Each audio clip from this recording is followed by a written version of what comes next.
Amen. Que Dieu bénisse chacun de nous. Vous savez comment l'apôtre Paul a dit que lui, il a hâte d'aller pour se reposer. Maintenant, si le Seigneur veut qu'il reste à cause de nous, il parlait aux chrétiens de ce temps-là, il ne peut pas faire autrement que de rester là.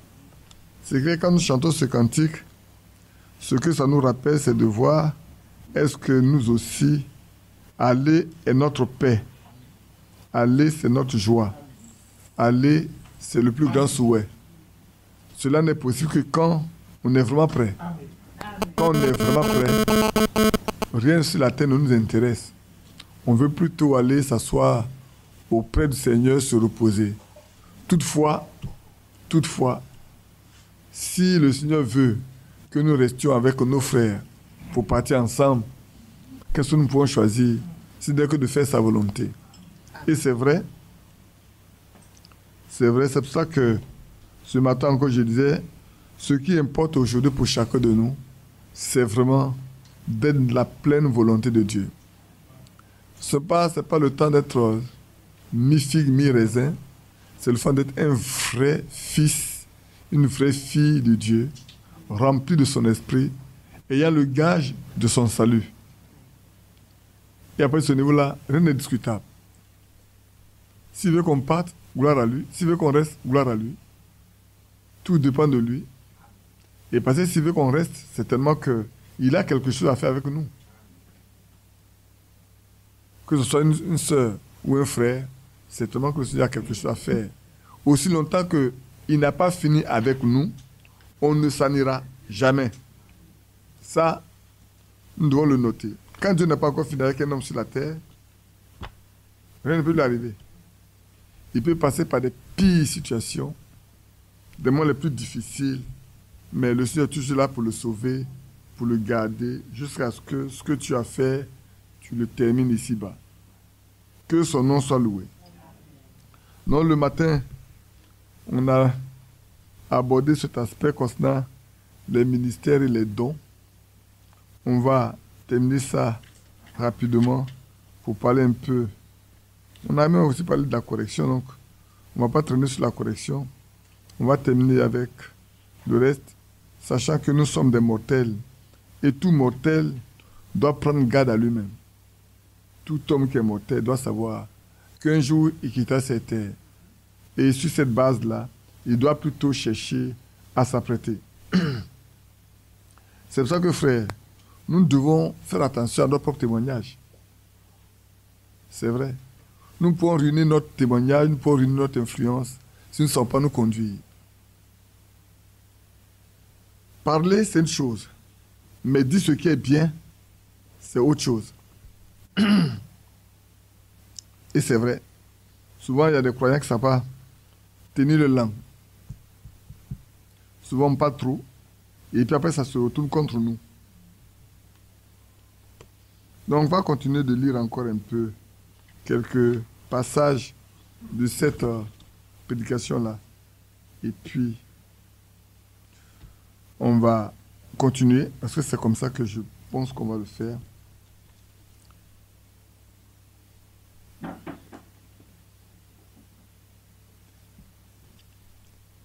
Savez-vous qu'on ne demande pas à une brebis de fabriquer de la laine? Non. Elle ne peut pas en fabriquer. Et c'est vrai. Une brebis porte la laine parce qu'elle est une brebis. Elle ne peut pas s'empêcher d'en porter. Et il en est de même pour les croyants. Un vrai croyant ne peut pas s'empêcher de vivre la vie de Christ. Ne peut pas. C'est sa nature, c'est sa façon de vivre. Et il ne peut que continuer seulement de vivre comme tout croyant dans tous les espaces va vivre. Et ça, c'est très important. Comment pouvons-nous nous connaître? Comment pouvons-nous connaître ce qui est correct et ensuite dire quelque chose de contraire? Ce matin, j'en parlais déjà. Comment tu peux parler? Tu peux dire des choses bien et puis Le lendemain, tu dis le contraire de ce que tu as dit hier. Malheureusement, ça se retrouve au niveau des croyants d'aujourd'hui.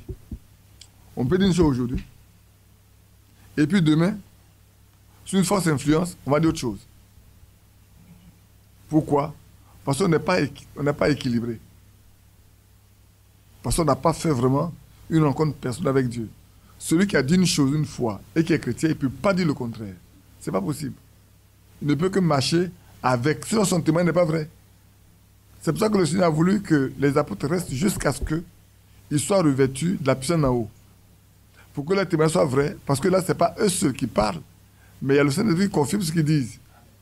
Et nous également, à la fin des temps où nous sommes, bien-aimés frères et sœurs, c'est le moment où nous devons savoir que nous devons être des vrais témoins de Jésus. De sorte que notre témoignage soit vrai. Et qu'on te craint même. On dit à celui-là, il dit trop la vérité. Ces choses sont toujours trop droites. Oui, un chrétien ne peut pas être tordu. Il est toujours vrai, il est toujours droit. Parce que la vie de son maître habite en lui. Il ne vit pas par lui-même. Il vit la vie de quelqu'un d'autre. De même que celui qui n'a pas Christ vit la vie de celui qui est en lui. Regardez bien quand le Seigneur est arrivé à Gadara. Cet homme qui est possédé vient de quoi? Qui le conduisait? C'est le démon. La preuve est que dès que le Seigneur est arrivé, soit de salut. Tu es venu faire quoi maintenant? Est-ce que le temps est arrivé? Ou bien tu es venu pour nous tourmenter? Et puis il demande la permission. Ne nous envoie pas. Ne nous envoie nulle part. Permets que les pourceaux qui sont là, envoie-nous dedans.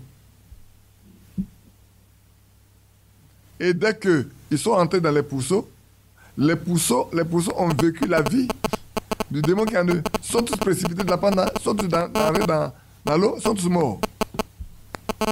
Et dès que c'est fini, l'homme a retrouvé tous ses sens. Et puis il dit à Jésus, je vais aller avec toi. Il dit non, va à la maison, va rendre témoignage de ce qui est arrivé. Bien aimés frères, c'est pour ça que vous devez faire très attention à ce qui se passe autour de vous et en vous.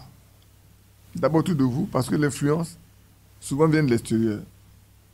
Quand elle vient de l'intérieur, si vous êtes un enfant de Dieu, elle est connue par l'Esprit de Dieu. Et c'est la meilleure influence. Vous, hypocrites, comment pouvez-vous dire de bonnes choses alors que c'est de l'abondance du cœur que la bouche parle? Voilà. Ça, c'est un passage biblique.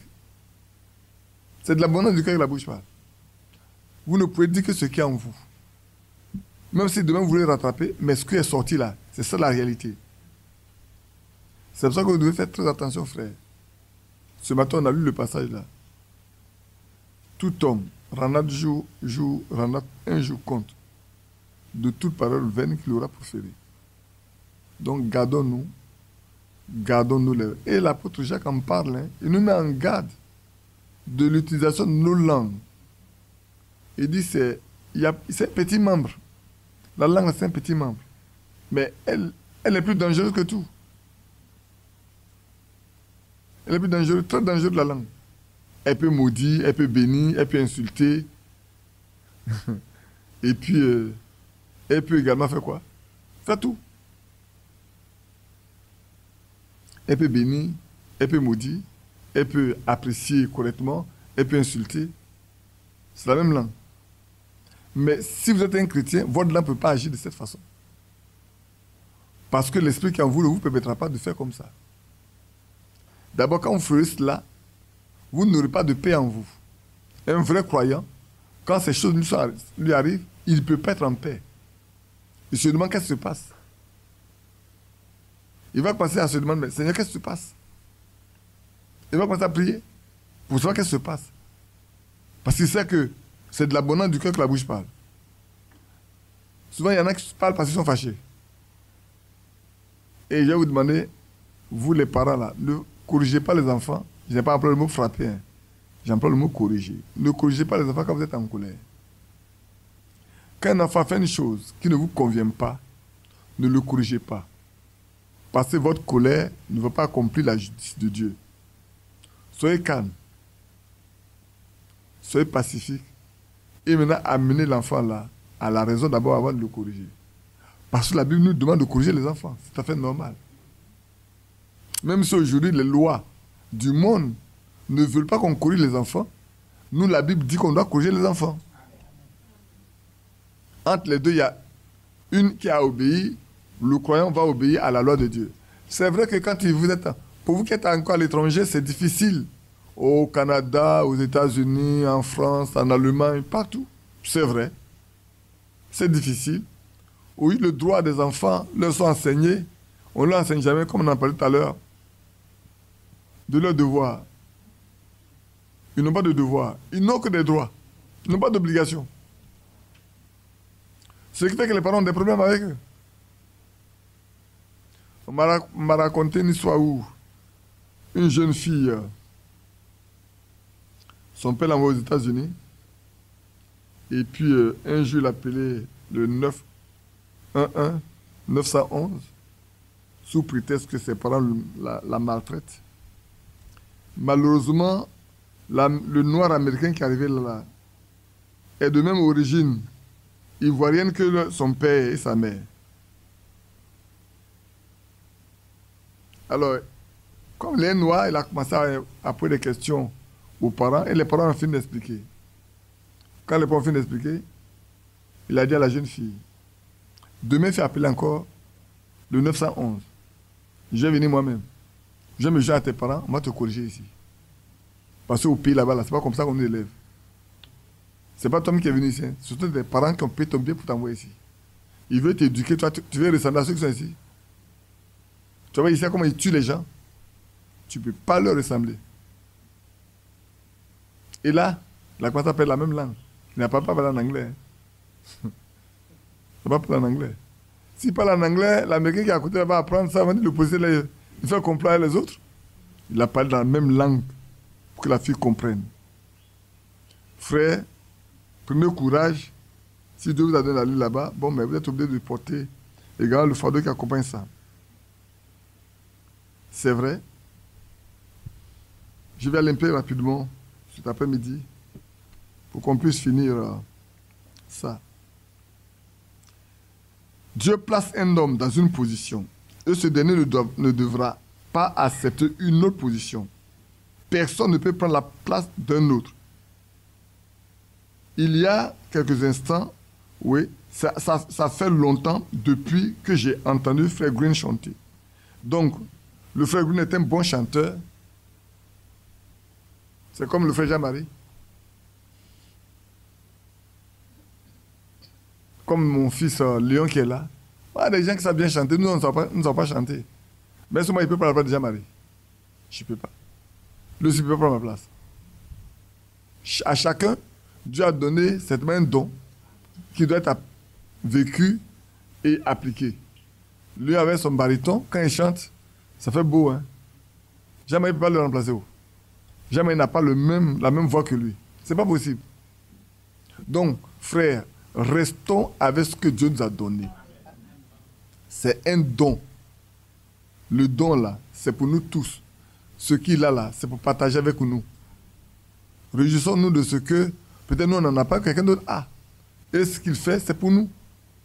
Nous allons nous réjouir avec ça. C'est pour ça que dans l'église, ce matin, comme j'en parlais, il y a 9 dons spirituels, 9 dons de l'esprit. Les 9 dons de l'esprit, on va les relire tout à l'heure. Les 9 dons de l'esprit participent à l'édification du corps de Christ. Les 9 dons. Mais prenons garde que l'ennemi ne s'ingère pas là-dedans pour que ça devienne un problème. Parce que celui qui a un don et qui n'est pas rempli de l'Esprit de Dieu, ce don peut le tuer. Ce don peut nuire à sa vie. Il peut devenir orgueilleux. Je vous donne un exemple clairement vécu. Il y a un jeune Burkinabé que nous connaissons, que ma tante m'a amené, que j'ai baptisé à 1h du matin quand il était à Marcory. Mais ce jeune a un don. Je crois que c'est un don de mouvement, un don de discernement ou de langue. Quand il arrive chez toi, il va te dévoiler tout ce que tu as fait chez toi. Cependant, il ne connaît pas le message. C'est Mathieu qui a pris le message. Il me l'envoie, moi je l'ai baptisé. Mais à un moment donné, il a dit, mais vous là, vous avez la vérité. On a l'impression que vous voulez vivre sur le même trône qu'avec Dieu. C'est ce qu'il dit. Hein. On sait que vous avez la vérité, mais on a l'impression que vous voulez vivre sur le même trône avec Dieu. On lui a posé la question pourquoi. Il dit, mais chez vous, mais il n'y a même pas de règle d'être toléré. Est-ce que le Fils de Dieu doit tolérer une erreur? Non. Tu dois être parfait. Comme ton Père Céleste est parfait. Mais ce don-là fait que quand il arrive dans une église, même le pasteur a peur. De peur qu'on ait mis sa vie dehors. Où est l'influence qu'il exerce avec ce don? Pour finir un jour, il semble qu'un Américain est venu pour lui apprendre autre chose. Et il a attrapé notre esprit. Qui l'a mené à vivre mal avec les femmes. Il a été possédé. Quoique possédé, ce don ne l'a pas quitté. Quoique possédé, ce don ne l'a pas quitté. On a dû encore prier pour lui, pour que Dieu le débarrasse de ça. Mais je vous dis, il n'est plus revenu au milieu de nous jusqu'à ce qu'il meure. Il est mort. Donc le don, il est bon, il est bien pour celui qui l'a et pour tous les autres, que si seulement cette personne-là est remplie du Saint-Esprit. Parce qu'il exerce sous la conduite du Saint-Esprit. Tandis que ça, si ce n'est pas le cas, c'est quelque chose qui va le rendre orgueilleux simplement. Oh, il a un don, moi j'ai un don de guérison, voilà. J'ai un don de parler en langue, j'ai un don d'interprétation, j'ai un don de connaissance. Vous savez, dans les religions aujourd'hui, comment ça se passe? Hein? Ah, celui qui est ici là-bas, il y a un qui a mal au dos. Mais beaucoup de personnes peuvent avoir mal au dos dans le même lieu. Donne son nom. On ne donne pas le nom. Hein? Mais dans le ministère de Frère Branham, ce n'est pas comme ça, on a vu. Hein? Quand il a dit, voilà, telle personne là-bas, il l'a habillé, et puis il va te dire ton nom, d'où tu viens. Et si c'est vrai, lève ta main, pour que tout le monde sache qu'il ne te connaît pas. Vous ne vous connaissez pas. Et c'est vrai. Et Dieu l'a manifesté. Et à notre temps également, frère, il n'est pas question de nous laisser influencer par les dons, mais de ne pas rejeter non plus les dons. Ne pas nous laisser influencer par un don quelconque, mais non plus également rejeter un don. S'il est de Dieu, nous l'accepterons simplement. Parce que Dieu l'a envoyé pour notre édification. Donc si on retourne dans 1 Corinthiens, un peu dans 1 Corinthiens 12 là, je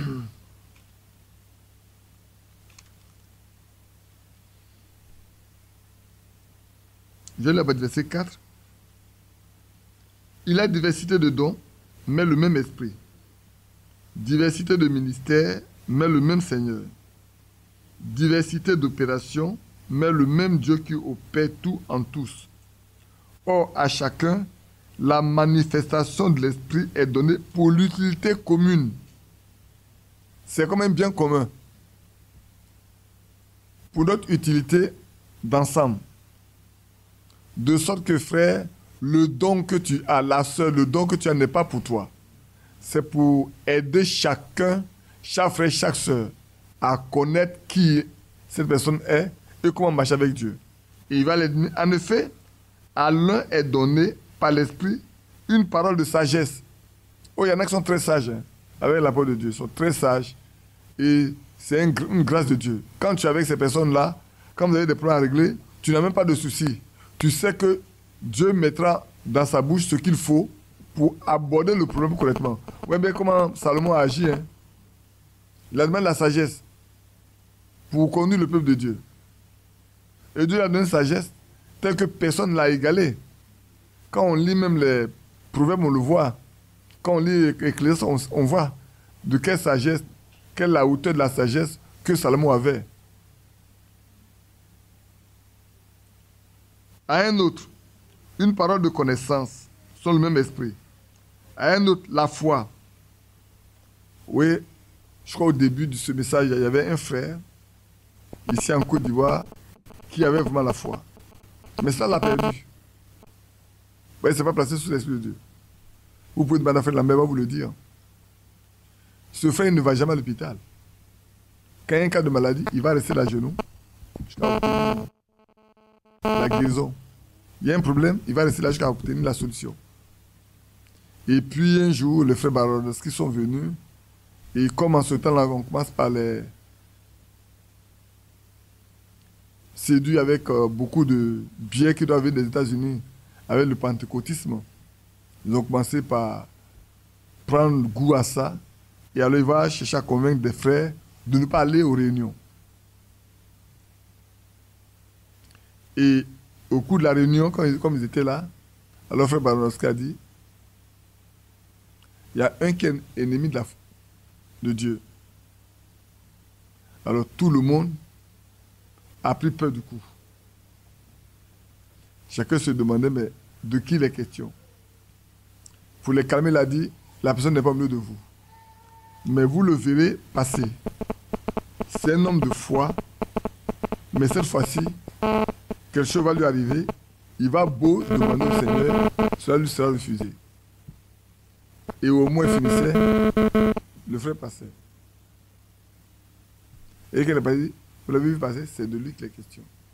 Après que le frère Baronowski soit parti, il est tombé malade. Et c'est vrai, il est resté à genoux pendant tout le temps, jusqu'à ce qu'il meure. Il n'a pas obtenu la guérison de sa maladie. Donc prenons garde. Nous ne devenons pas orgueilleux parce que nous avons quelque chose. Nous avons la foi. Que Dieu nous donne d'être humbles.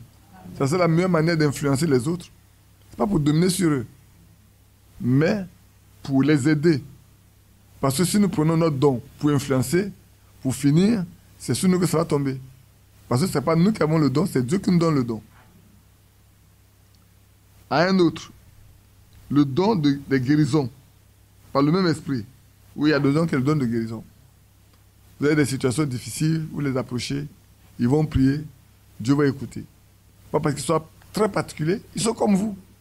Mais Dieu utilise seulement le don qu'il a mis en eux pour le bien de chacun de nous. Et nous aimerions bien avoir ces choses-là au milieu de nous.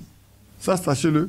Moi, peut-être, j'aurais aimé voir ces choses au milieu de nous, mais à la seule condition que nous soyons d'abord revêtus de la puissance d'en haut. Parce que là, nous savons que nous allons laisser Dieu utiliser ses dons vraiment pour le bien du peuple de Dieu. Et comme l'apôtre Paul le dit, si quelqu'un parle en langue et que nous peut interpréter, supposons qu'il arrive au milieu de nous ici et que les secrets de son cœur sont dévoilés, est-ce que cet homme ne va pas tomber au milieu de vous pour dire Dieu au milieu de vous? Si. Mais si vous prophétisez sur lui et que c'est vrai, si. Par contre, ce qui peut arriver, si vous avez dit une chose et qu'il ne s'est pas réalisé, acceptez également qu'on vous dise ce que vous avez dit là. Dieu n'est pas dedans. Et humiliez-vous pour l'accepter. Si vous voulez avoir une bonne influence demain, qu'on vous fasse confiance, qu'on vous écoute, ce que vous avez fait aujourd'hui et qui n'a pas été vrai, abandonnez ça. Nous, on a vécu ça au début. Hein. Au début de notre foi, on a vécu ça avec les Bakari. Ceux qui ont écrit les Moudim, là, qui ont viré dans le Nimoudim. Vous allez voir, ce jeune homme, il prophétisait en longueur de journée. Il y en a qui étaient réels, qui se réalisaient, qui s'accomplissaient. Il y en a par contre qui ne se réalisaient pas. Puisqu'il y a des délais pour certaines. Il y en a qui n'ont pas de délai, mais pour ceux qui ont des délais, on attendait voir si ça va s'accomplir. Et ce n'est pas accompli. Quand on a demandé à nos aînés de venir nous aider et qu'on leur a parlé, ils n'ont pas voulu comprendre. Ils n'ont pas voulu comprendre. Pour eux, c'est Dieu qui parle. Bon, c'est Dieu qui parle. Pour finir, voilà, ils ne sont même plus dans le message. Donc, moi, pas vivre une vie vraiment immonde. Vivre comme, d'après eux, au temps de Adam et Ève, vivre de nudité. Et c'est comme ça finit toujours. Ça finit très mal quand on pense qu'on a quelque chose et que les autres n'ont pas. Et qu'on devient orgueilleux avec ça. Que Dieu aide chacun de nous. Soyez ce que vous êtes. Restez ce que vous êtes. Vous ne pouvez pas être quelqu'un d'autre. Votre position est tout aussi importante que celle de quelqu'un d'autre. Si vous travaillez pour la popularité du monde, vous pourrez essayer d'imiter. Mais vous n'imiterez nullement pas dans le royaume de Dieu. On ne peut pas imiter qui que ce soit. Je préférerais plutôt être un paillasson dans la maison de Dieu, rester ce que je suis, tel que Dieu m'a créé. Amen. C'est-à-dire, si je suis rien, que je suis dans la main de Dieu, là, je pouvais être ça, que de vouloir être quelque chose qui va me perdre demain. Je ne sais pas si on a compris. Je pouvais être quelque chose qui... Je ne suis rien du tout, dans la main de je suis rien. Si je veux être, c'est être fils de Dieu pour être sauvé, ou fils de Dieu pour être sauvé. Que de vouloir être quelque chose qui va me perdre demain. Et ça, c'est important, frère. Il y en a qui veulent à tout prix être prédicateur, parce que ça donne beaucoup plus de visibilité, semble-t-il. Beaucoup de notoriété, beaucoup de vertu. Mais on ne sait pas ce qui accompagne ça souvent. Parce que c'est toi qui le désires. Si ce n'est pas Dieu qui te l'a donné, va, cherche, vas-y. Mais ça va te perdre. Et c'est ça. Moi, je préfère ne pas vouloir prêcher et être un croyant. Je n'ai même pas beaucoup de soucis. Vous savez pourquoi? Celui qui prêche là, l'apôtre Paul dit, faites attention, il y en a qui vont être sauvés comme au travers d'un feu. Tandis que moi, je ne prêche pas. Qui va m'interroger? Personne. Tout à l'heure, j'ai dit une chose qui n'est pas correcte. Si personne ne me corrige, mais je vais vous dire une chose. Au juge, je demande la jury à répondre de ça. On va me demander, tu as dit ça. Parce qu'on doit répondre de ce qu'on enseignait. C'est écrit dans 1 Corinthiens. 1 Corinthiens 3, vous allez voir. C'est vrai. Mais moi, je suis là, on m'enseigne, je vis. Amen. Ce qu'on me dit, je mets en pratique. Ce qu'on me dit, je mets en pratique. Est-ce qu'il y a un autre problème? Non, non, je n'ai pas de problème avec quelqu'un. Si j'ai un problème, c'est avec mon Dieu. Si je marche selon sa parole, je suis en paix. Mais par contre, celui qui cherche à prêcher, il doit savoir qu'il doit vivre ce qu'il prêche. Il doit vivre ce qu'il prêche. Et il doit rester dans la vérité. Également. Et il doit être un modèle. Donc, ce n'est pas gratuit. C'est pour ça qu'il est plus difficile de vouloir être quelque chose que de ne rien être. Que Dieu nous aide. Maintenant, en parlant des dons, on peut continuer de finir. On va finir avec ça d'abord. Un autre, un don de prophétie, un autre, le discernement des esprits, un autre, la diversité des langues, un autre, l'interprétation des langues. Un seul et même esprit opère toutes ces choses, les distribue à chacun en particulier comme il le veut. Amen. Frères, ne cherchez pas à avoir un don. Je vous en prie, sœurs, ne cherchez pas, ne priez pas pour que Dieu vous donne un don. Si vous êtes fait pour un don, Dieu le sait avant que vous ne naissiez. C'est comme quelqu'un qui ne sait pas que les ministères, on naît avec. C'est quand il est né qu'il cherche. Or, un ministère, on naît avec. On est prophète, on est docteur, on est évangéliste, on est pasteur, on est apôtre. On ne vient pas ici-bas pour le chercher. On est avec. Ceux qui viennent ici-bas pour le chercher, regardez leur vie plus tard, comment ils finissent.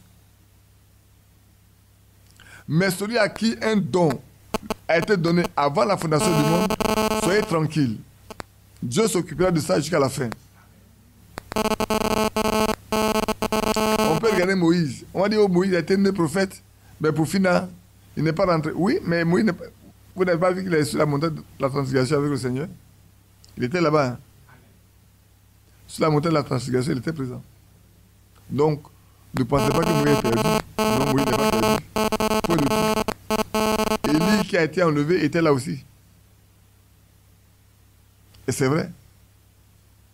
Donc, quand vous voyez ces choses-là, vous devez vous réjouir seulement si Dieu vous a donné quelque chose. Si Dieu a donné quelque chose. C'est pourquoi on doit se réjouir si Dieu donne quelque chose à un frère ou à une sœur. Parce que les dons, c'est pas pour les hommes.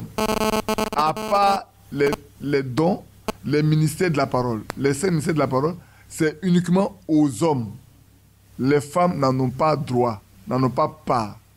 Ça, c'est très clair. Mais tous les autres dons, sœurs, vous pouvez en avoir aussi. Je crois que vous avez entendu souvent dans le ministère de Frère Branham des sœurs parler en langue et d'autres interpréter, des hommes interpréter, ou des hommes parler en langue et des autres interpréter, des autres prophétiser même carrément. Pourquoi? Parce que c'est un don et c'est Dieu qui le donne. Donc il appartient à chacun de nous. Mais n'allons pas chercher pour vouloir être quelque chose dans la maison de Dieu. Restons tranquilles.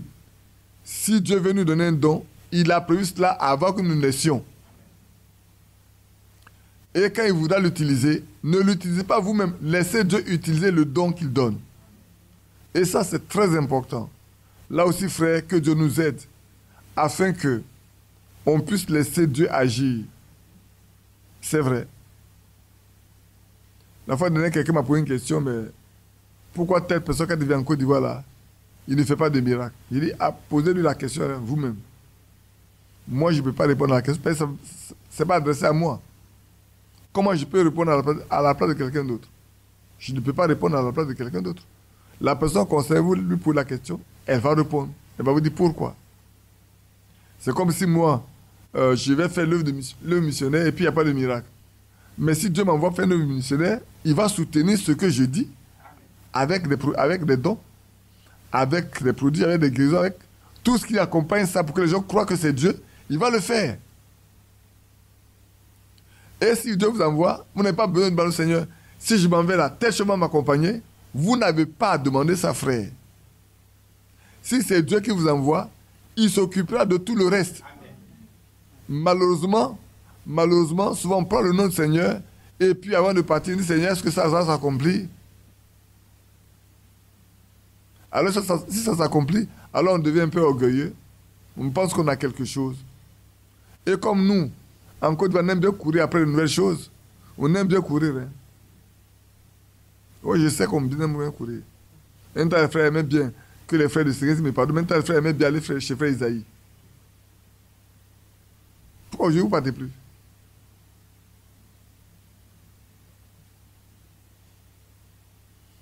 Un jour, il y a une soeur qui est partie là-bas pour les enfants. Et c'est ce jour-là que Dieu a distribué les enfants dans l'église. Et quand elle était là-bas, au cours de la prédication, là, elle dort un peu. Elle voit qu'Abidjan, on est en train de distribuer les enfants. Elle arrive, sa soeur lui dit oui. Tu n'étais pas là, on a pris pour des soeurs pour que Dieu leur accorde des enfants. Il dit, mais je suis là-bas, j'ai vu ça. Ah, tu as vu ça là-bas? Pourquoi ça ne va pas passer là-bas? Frère, laissons Dieu agir au milieu de nous. Et ayons foi. Le temps est arrivé où nous devons avoir foi et marcher avec lui. Et avec lui seul. J'insiste. J'insiste. Les dons, c'est pour les enfants de Dieu. Hein. C'est pour quoi? L'édification. Édifier, c'est construire. Vous savez, si les dons se manifestent, la crainte s'empare de beaucoup. Les gens ne vont plus vivre comme ils veulent. Et s'il y a des gens qui vivent mal, ils ne vont plus venir au milieu parce que, de peur que leur vie ne soit mise à nu. De peur que tout ce qu'ils vivent, tout ce qu'ils font, ne soit mis devant tout le monde. Mais celui qui vit bien, il n'a pas peur d'aller là où il y a des dons. Il n'en a pas peur. Mais celui qui vit mal, il va avoir peur d'aller là où il y a des dons. Regardez bien au ministère de Frère Branham. Quand vous venez, puis on vous interpelle, on vous dit qui vous êtes. Et on vous dit votre vie. Frère, si tu as vécu mal, et Frère Branham, il est sage. C'est chaud comme ça, il ne dit pas ça en public. Il t'appellera dans son bureau, tu le dis. Comme ça arrive à une femme qui a trompé son mari et qui a eu un enfant. L'enfant a grandi et puis la femme est toujours malade et elle cherchait la soeur, elle l'a oublié. Mais quand elle est arrivée devant le il a dit, mais tu as vécu ça. Et la fille qui est là, c'est pas, son père n'est pas ton mari. La pasteur tremblait dit, va me chercher ton mari. Il dit, mais s'il sait, il va me tuer. S'il le sait, il va me tuer. Il dit, va me le chercher. Il n'est pas chercher son mari. Si tu veux guérir, tu es obligé de faire ce que Dieu te dit. Hein. Ce n'est pas Frère Branham qui te parle, c'est l'Esprit de Dieu qui parle par sa bouche. Et celui te connaît. Alors quand il est arrivé, il a dit à monsieur, voilà ta femme est venue, voilà le problème. Il a passé à rendre un colère noir, il a dit, et toi?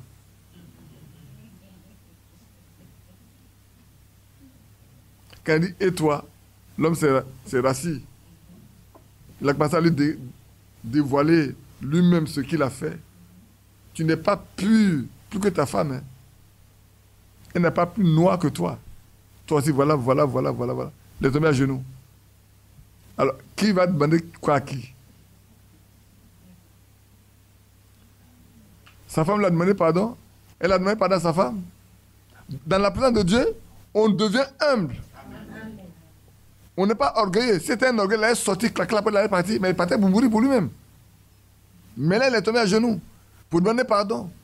Il rentre à la maison de sa femme, tout en sachant désormais là, ça là, c'est pas pour toi, mais tu vas l'aimer. Toi aussi, tu as fait dehors. Vous venez à la maison. Que Dieu nous aide.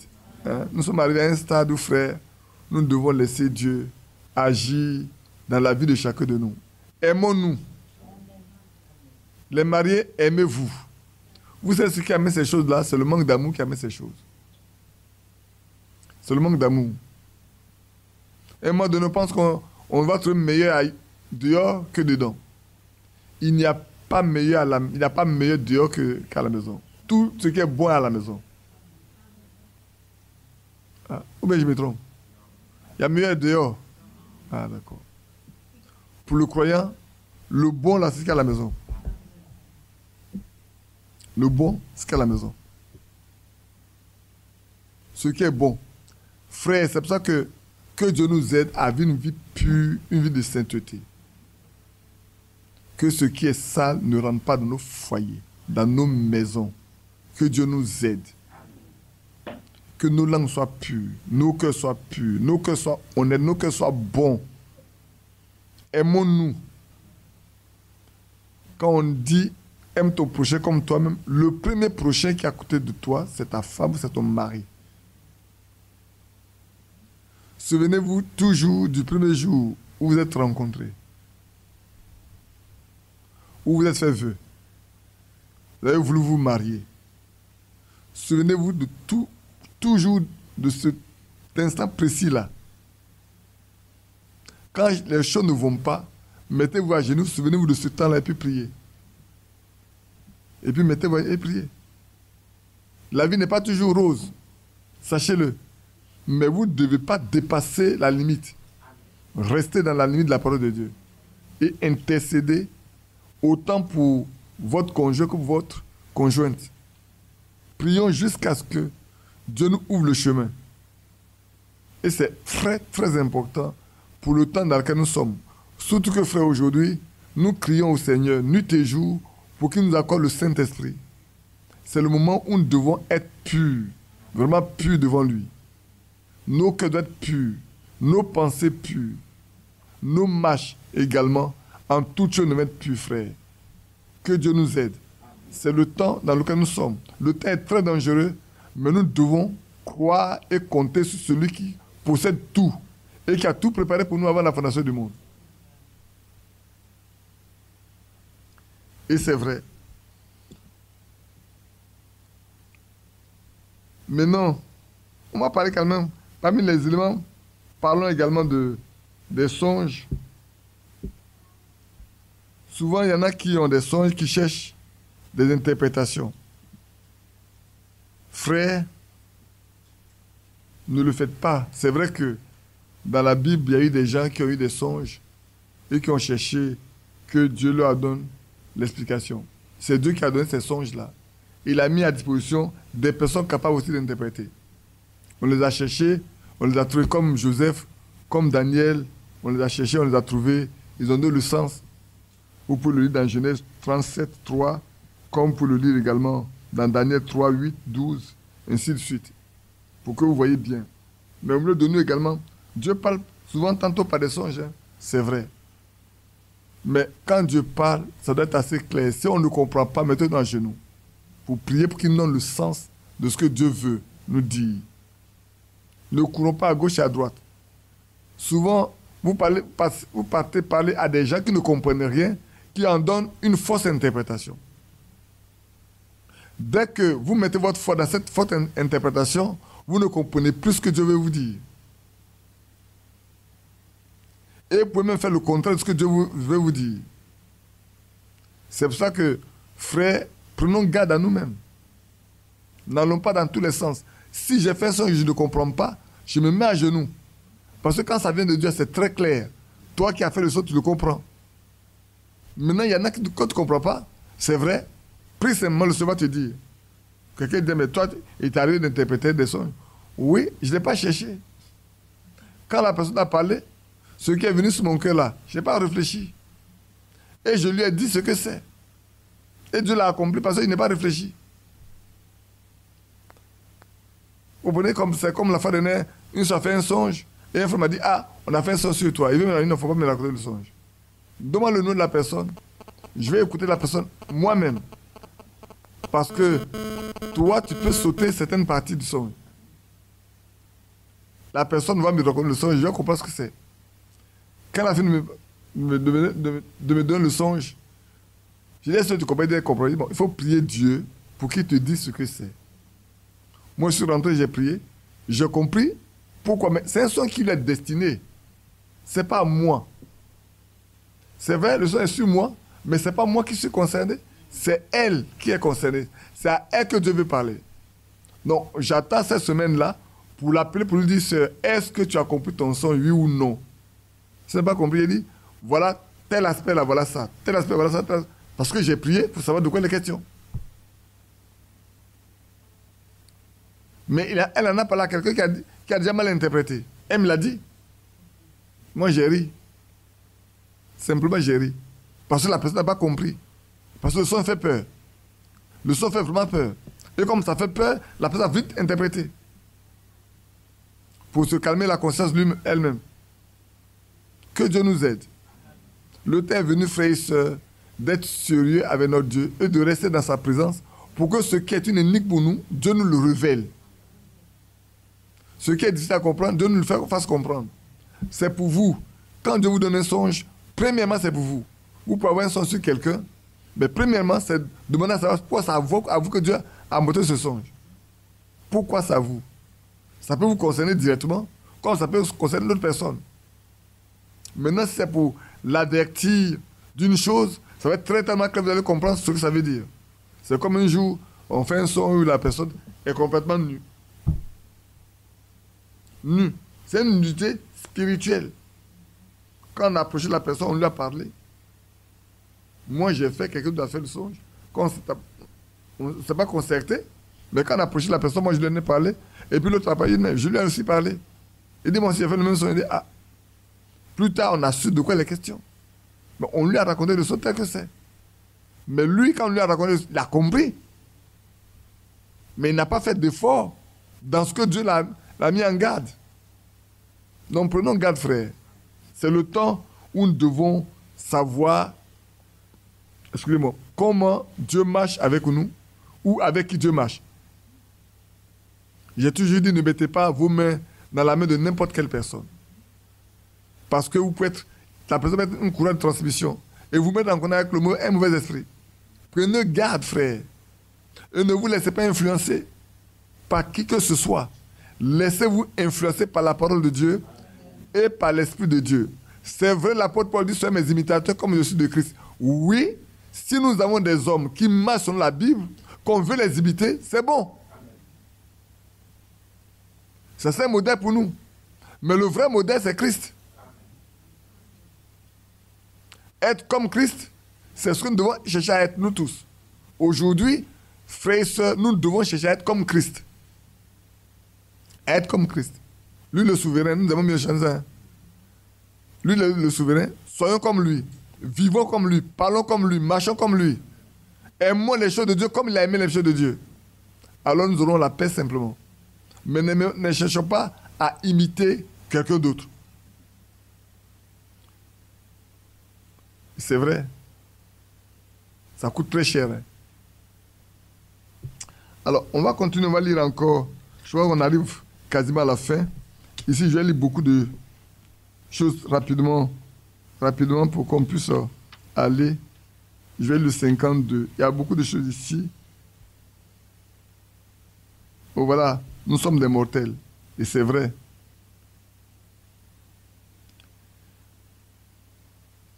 C'est Ésaïe influencé par la vie d'Ozias. Il n'avait jamais vu cela du côté d'Ésaïe. Il comprit qu'un homme un mortel peut tomber, peu importe combien il est béni, il peut néanmoins tomber. Ici, il a appris une grande leçon. La grande leçon qu'il a prise, il a appris que tout homme qui est mortel, là, quel que soit le niveau auquel Dieu l'élève, Dieu peut le laisser tomber demain. S'il ne marche plus avec Dieu. Frère, ça c'est important comme leçon à retenir. Quelqu'un qui abandonne... Moi, j'ai remarqué une chose. Et ça m'a fait peur. Je l'ai même dit à ma femme la fois dernière. J'ai parlé de Dieu à un ami très proche pendant tout le temps. Il a joué, il est mort.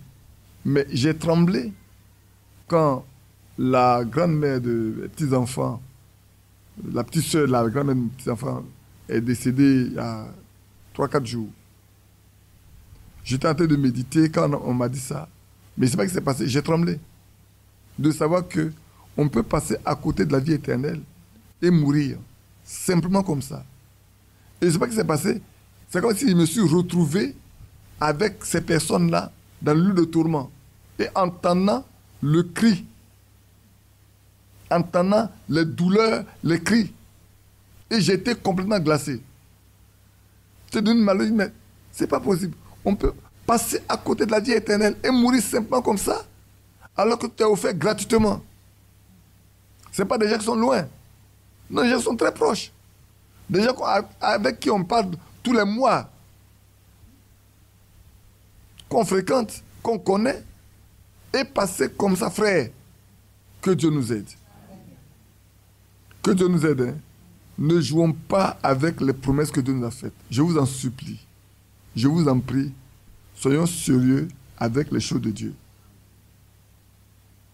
Et c'est chez eux qu'on est parti, qu'on parle de que les adorateurs des saintes plaies de Jésus sortent ceux qui sont dans le purgatoire pour les envoyer au ciel. Non, c'est sérieux. Voilà, elle est là, elle était témoin. Carlos était là avec sa petite soeur, on était assis là. Les amis des plaies les amis des saintes plaies de Jésus. Les amis des saintes plaies de Jésus sont en train de prier pour les saintes plaies de Jésus, pour que les saintes plaies de Jésus sortent ceux qui sont dans le purgatoire pour les envoyer au ciel. Et ils ont prié pour les malades avec les saintes plaies de Jésus. Ils ont prié pour le pape avec les saintes plaies de Jésus. Quand vous regardez ces choses, vous dites, mais on peut être aussi éloigné de Dieu que ça. Et cependant, quand ces gens sont dans ces choses, vous leur parlez de Dieu, ils ne comprennent pas. Vous leur dites la Bible, ils ne comprennent pas. Vous pouvez beau insister, si Dieu ne fait pas grâce, ils continuent le chemin. Et cependant, ils sont bien sincères dans ce qu'ils font. Et en sachant qu'ils sont sincères pour aller en enfer. Ils vont aller en fait dans la sincérité. Que Dieu vraiment nous aide. Je vais lire également le 77 rapidement pour nous permettre d'avancer.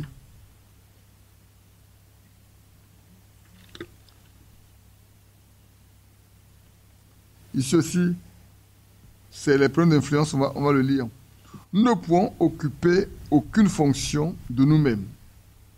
Nous ne pouvons pas nous faire évêques, prophètes ou autres. Vous ne pouvez pas fabriquer cela. Cela doit être inné. Ça doit être, je lis simplement, hein, ça doit être l'Esprit de Dieu prédestiné depuis la fondation du monde. Dieu a établi cela dans l'Église. Dieu a fait ce qu'il a fait. Et lorsque nous essayons d'imiter, nous perdons notre influence.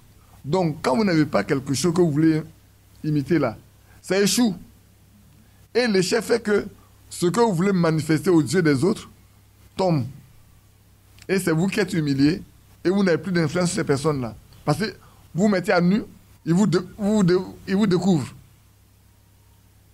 Donc, frère, on arrive au temps où chacun de nous doit marcher uniquement avec Dieu. C'est important. Alors, maman me dit, mais tu vas qu'on marche avec des frères? Je n'ai pas dit ça. Je n'ai pas dit ça. Mais regardez ceux avec lesquels vous marchez. Est-ce des frères, des vrais frères, ou bien des frères? C'est comme ça qu'ils les appellent. Ou des sœurs? Est-ce des sœurs ou des frères? En fait, en un mot, est-ce des soi-disant croyants? Si vous ne savez pas, la Bible dit observez-les et voir le fruit. Observez-les et regardez comment ils se conduisent. Observez-les. Un chrétien il est humble. Une chrétienne doit être humble. Quand vous marchez avec quelqu'un et puis vous voyez un certain orgueil caché, voilé, ça va très vite. Et puis ces personnes aiment bien apprécier les autres. Quand il dit apprécier, ce n'est pas être d'accord pour ne pas dire critiquer les autres. Ils sont meilleurs que les autres. C'est meilleur de vous manière de voir, oh, je suis avec la soeur. Sœur. Vous comprenez ce que je veux dire? J'ai imité. Or, la Bible dit, si je n'ai rien de bon à dire d'un frère ou d'une sœur, je me tais. Qu'est-ce que j'ai à parler mal d'un frère ou d'une sœur? Qu'est-ce que je gagne? Ça me rapporte quoi? Rien du tout. Si tu as un problème avec moi, ou bien j'ai un problème avec toi, mais si je peux aller vers toi, c'est grave. Allons les uns vers les autres, parlons ensemble, et puis allons de l'avant. Sinon, comment Dieu va exaucer notre prière? On m'en bat tout à l'heure. Hein? C'est le dernier point que j'ai mis à côté ici. Et c'est le temps que chacun de nous doit savoir que le temps est venu où nous devons avoir pour ami que celui qui est vraiment chrétien, né de nouveau. Il pourra t'aider quand tu as des problèmes. Tu pourras l'aider quand il a des problèmes. Et ça, c'est important. Je continue de lire un peu avec Frère Branham toujours. C'est des choses assez importantes. J'ai 2 prédications que je suis, hein, vous savez. Je suis obligé de regarder dans 2 prédications différentes. Je n'ai pas voulu lire l'une et l'autre. Je prends les 2 en même temps. Et puis, on y va tranquillement pour sortir une bonne fois de tout ça. Et ici, c'est encore ceci.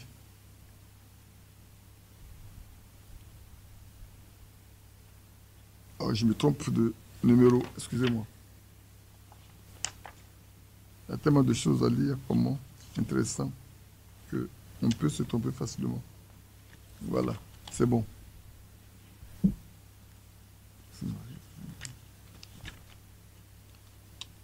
Ce fut donc une leçon pour le jeune prophète. Ce fut donc une véritable leçon.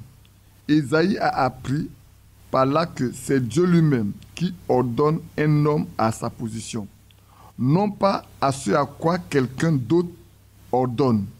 C'est Dieu qui ordonne son homme à son office. Eh bien, il a ordonné à sa position et il ne doit pas chercher à occuper la position d'un autre.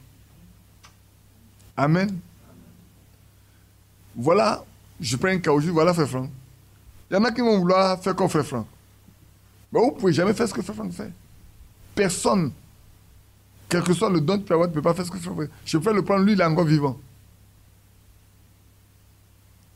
Il est encore vivant, je peux le prendre. Aucun prédicateur, quel qu'il en soit, ne pourra faire ce que Dieu a donné Frère Franck de faire. Personne. Comme ici, personne ne peut faire ce que Dieu a donné à un frère de faire. Ce que Dieu a donné à la mère de faire, Badi ne pourra pas le faire. Ce que tu as donné à Isaïe de faire, Badi ne pourra pas le faire. Ce n'est pas possible. Ce n'est pas possible. Sinon, ça c'est une imitation. Et l'imitation fait tomber. Parce que tu n'as pas tous les outils, tu n'es pas outillé pour ça. Il ne t'a pas donné, il ne t'a pas revêtu de tous les outils pour ça. Dieu donne les moyens à celui à qui donne une œuvre à faire. C'est comme dans une entreprise. Si celui-là est le directeur, on lui donne les moyens pour accomplir ce pour lequel on l'a nommé. C'est tout. Toi qui n'es pas là-bas, tu ne peux pas avoir les mêmes moyens. Si tu veux le faire, il te faut les moyens. Par quels moyens tu vas y arriver? Tu n'as pas ces moyens. Donc aujourd'hui, si Dieu donne les moyens à Frère Franck de faire ce qu'il a fait, personne ne peut le faire comme lui. C'est à lui que Dieu a donné de le faire. Maintenant, si je suis autour de lui, je vais l'imiter. Que Dieu vienne au secours de chacun de nous. Amen.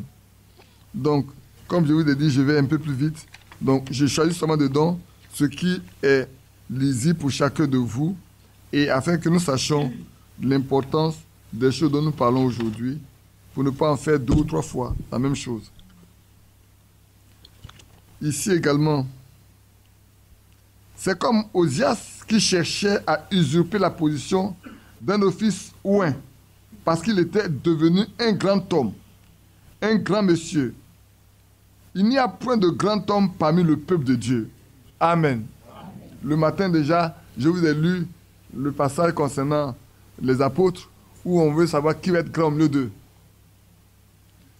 Au milieu de nous, nous sommes des frères, je le répète, je l'ai dit le matin, sachant que nous sommes tous des frères et des sœurs de même niveau. Si Dieu donne quelque chose à quelqu'un, ça ne fait pas de lui quelqu'un de plus grand. C'est pour que ça soit utile à tout le monde. Si je prêche aujourd'hui, ce n'est pas pour moi, c'est pour que nous tous puissions profiter de ça et nous aider à plaire au Seigneur. Et si quelqu'un a un don de prophétie et qui prophétise ici, nous tous, nous sommes heureux de voir. Souvent, tu as des soucis et tu pries, par la prophétie, Dieu te donne la réponse directement. Moi, en 79 plutôt, j'avais un souci énorme à Kanyanzé quand Joseph a eu à parler en langue.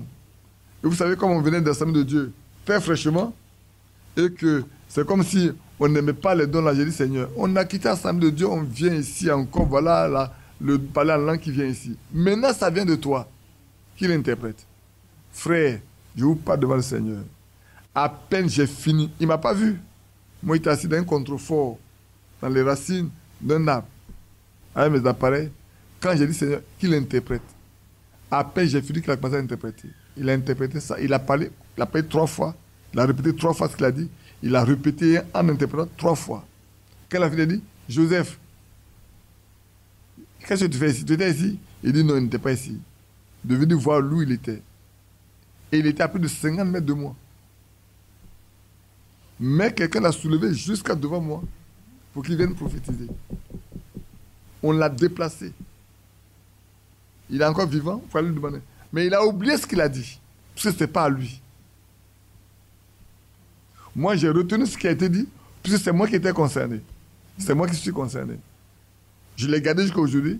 Je n'ai jamais donné le contenu à quelqu'un. Vous voyez, donner le contenu à quelqu'un, moi, il est orgueilleux. C'est moi qui avais mon problème. Et Dieu m'a parlé, c'est pour moi seul. Amen. Donc ici, il n'y a pas de grand parmi les enfants. Nous sommes tous des enfants de Dieu. Dieu confie à l'un de nous quelque chose à faire et à un autre une autre chose. Cela ne fait pas de nous plus que quelqu'un d'autre. Cela fait que Dieu exige plus de vous, c'est tout. C'est-à-dire celui à qui Dieu donne quelque chose là. Dieu va exiger de lui beaucoup de choses, mais ça ne fait pas de lui plus grand par rapport aux autres. Je ne sais pas si on se comprend bien. Devant Dieu, il doit beaucoup à rendre. Parce que Dieu l'en a donné. La Bible dit que ceux à qui on donne beaucoup là, ils ont beaucoup à rendre également, n'est-ce pas? Mais entre nous, il n'y a pas de différence. Non. Ce que Dieu t'a donné ne fait pas de toi quelqu'un de plus grand. Point du tout. Frère, maintenant, il y a un grand ministère. Sur la terre, là, s'il y a quelqu'un qui a un grand ministère, c'est bien lui. Mais il n'a pas eu 2 vies éternelles. Il a eu seulement une vie éternelle. Il n'a pas eu 2 Saint-Esprits. Il a eu une fois un Saint-Esprit. Mais il est né avec un don.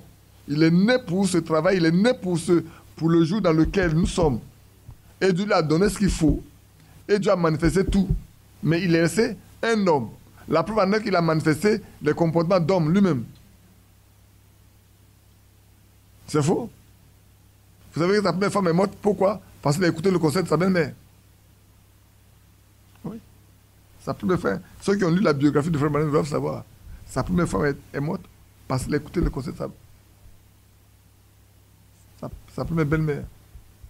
Parce qu'elle n'a pas voulu qu'il amène sa fille chez les pentecôtistes.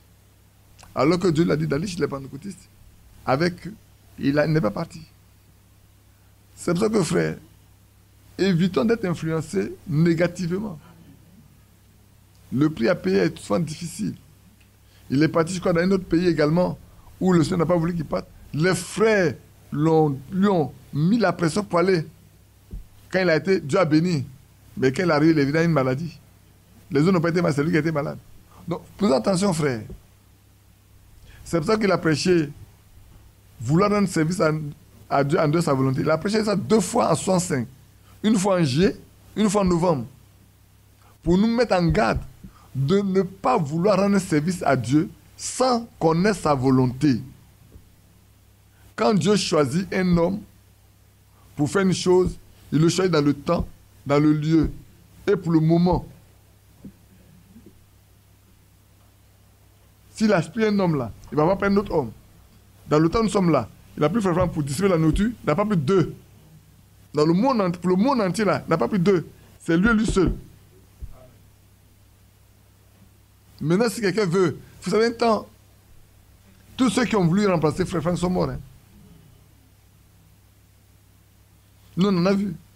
On dit Frère Franck et Frère Balé deviennent vieux, il faut déjà pour les remplacer. Est-ce que vous pouvez décider de remplacer les personnes que Dieu a établies lui-même? Non. Vous ne pouvez pas. Ces personnes sont mortes. Frère Franck est encore vivant. C'est comme au début, là, où on avait des difficultés, des problèmes de l'église. Quelqu'un se peut m'envoyer un message, frère. On a vu que Frère Franck est mort. Et je ne suis pas seul. Je lui ai dit, envoie-moi le nom de ceux qui ont vu la mort de Frère Franck là. Envoie-moi leur nom. C'est fini. Il n'y a plus de message. Il pense que elle dit, ah, je vais parler. Non. Les gens sont mesquins, ils sont petits de pensée. Quand je lui ai dit, envoie-moi la liste, tu n'es pas seul. Donc il y a d'autres noms. Toi, d'abord, tu n'as pas mis ton nom toi-même. Toi-même, tu n'as pas mis ton nom. Donc tu n'as pas signé ton message. Maintenant, envoie-moi la liste de ceux qui ont vu là.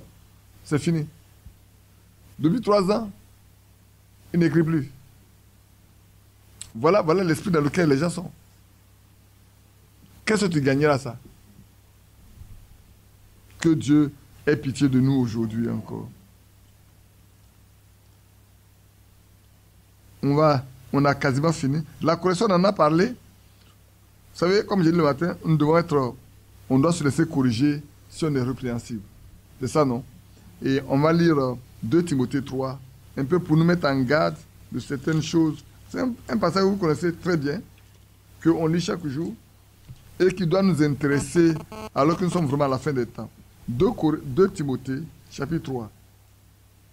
Je vais lire avec verset 1. Sache que dans les derniers jours, il y aura des temps difficiles. Frères, sœurs, c'est un avertissement pour tout croyant de notre âge. Sachons que dans le temps où nous sommes là, il y aura des temps difficiles. Déjà le matin, je vous parlais de cet étui de la Bible dans lequel on met un revolver pour faire croire. Vous voyez, ces hommes, qu'est-ce qu'ils font?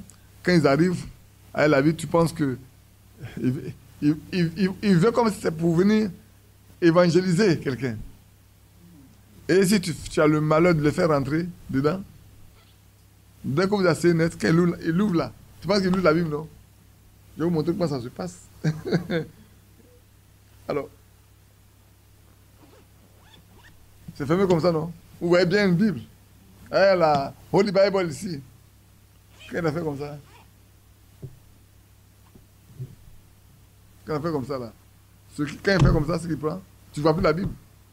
Il sort son revolver, toi tu le pointes dessus. Et le braquage commence.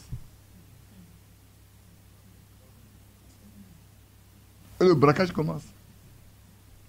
Voilà l'époque dans laquelle nous sommes aujourd'hui.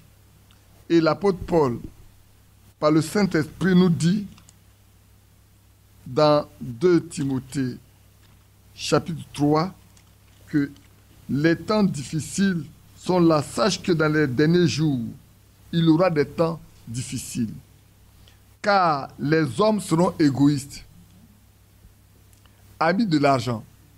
Aujourd'hui, personne ne peut dire que ce désir n'est pas rentré dans l'église, au milieu des enfants de Dieu. Aujourd'hui, personne ne peut le dire. Je suis en train de parler avec Victor le matin, disant, oui, c'est vrai, pendant près de 10 ans, Lyon m'a regardé du coin de l'œil. J'ai vu Lyon transporter des dizaines de millions comme des dîmes. J'ai vu des soeurs transporter des dizaines de millions comme des dîmes. J'ai vu des frères payer des dizaines de millions comme des dîmes à l'église. C'était beaucoup. Au point où l'église a bien devenu orgueilleuse, fière, guindée.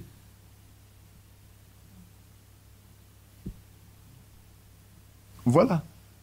Ça donne la possibilité qu'on voyage ici, on voyage là.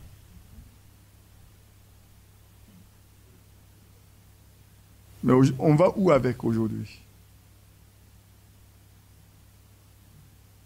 Et je vais vous dire une chose. Quand on a bâti les éléments d'Akouré, quelqu'un a dit, au lieu de construire ça, s'ils donnaient 5 millions à chaque prédicateur, ça allait les aider. Est-ce que vous voyez? Non pas bâtir un lieu qui peut être utile à tous, parce que est-ce que 5 millions peut convenir à tous les frères, pas les prédicateurs seulement. Ce qui est là-bas, c'est pas pour les prédicateurs seulement, c'est pour tout le monde. Quand on y va, nous, on peut trouver à dormir. Hein? C'est pas vrai? Alors, si on prenait le montant là, on donnait 5 millions, 5 millions, 5 millions, il y en a qui vont trouver les 5 millions n'est pas beaucoup. On va dire, mais lui n'a pas beaucoup d'âme. Son église, c'est petit comme ça. Et puis, on me compare à lui. On me donne 5 millions, ça aussi 5 millions. Dans le partage là, vous allez voir beaucoup de prédicateurs vont naître.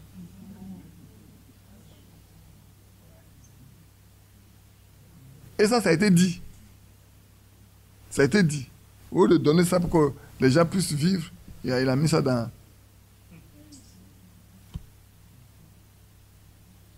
C'est comme vous pouvez dire à Frère Franck, pourquoi tu as construit ça? Il fallait envoyer ça en Afrique pour que nous vivions en Afrique, on n'a pas d'argent pour vivre.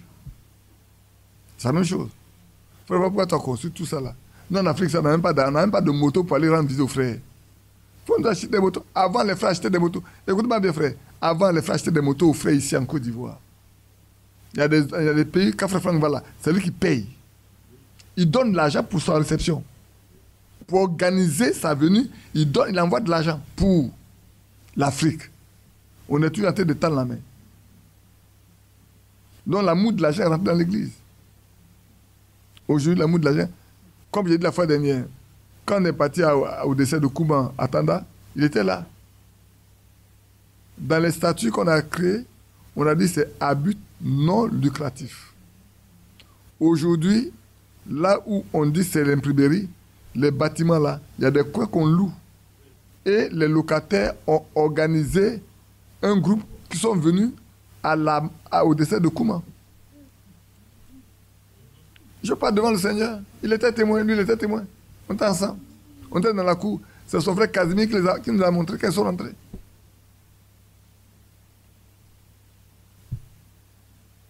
Que Dieu aide. On parle des catholiques, on parle des méthodistes, on parle des presbytériens, mais on est comme eux aujourd'hui. Hein. En matière d'argent, on est la même chose. Qui sait si on n'est pas même pire qu'eux. Eux, au moins, on sait depuis longtemps qu'ils cherchent de l'argent. Mais nous, on a dit qu'on ne cherche pas d'argent.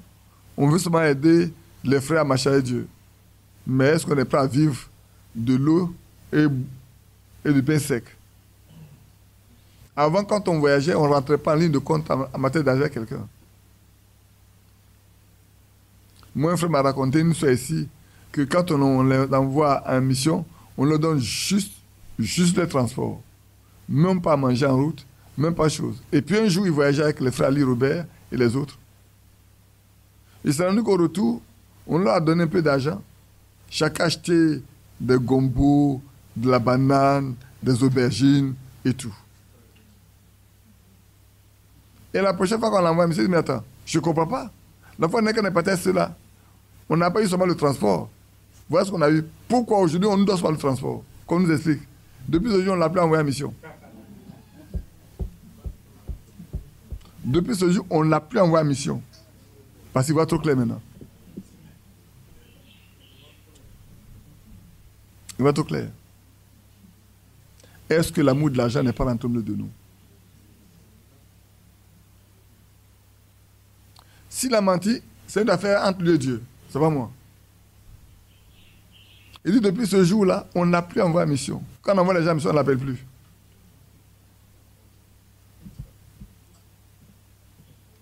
Donc il y a...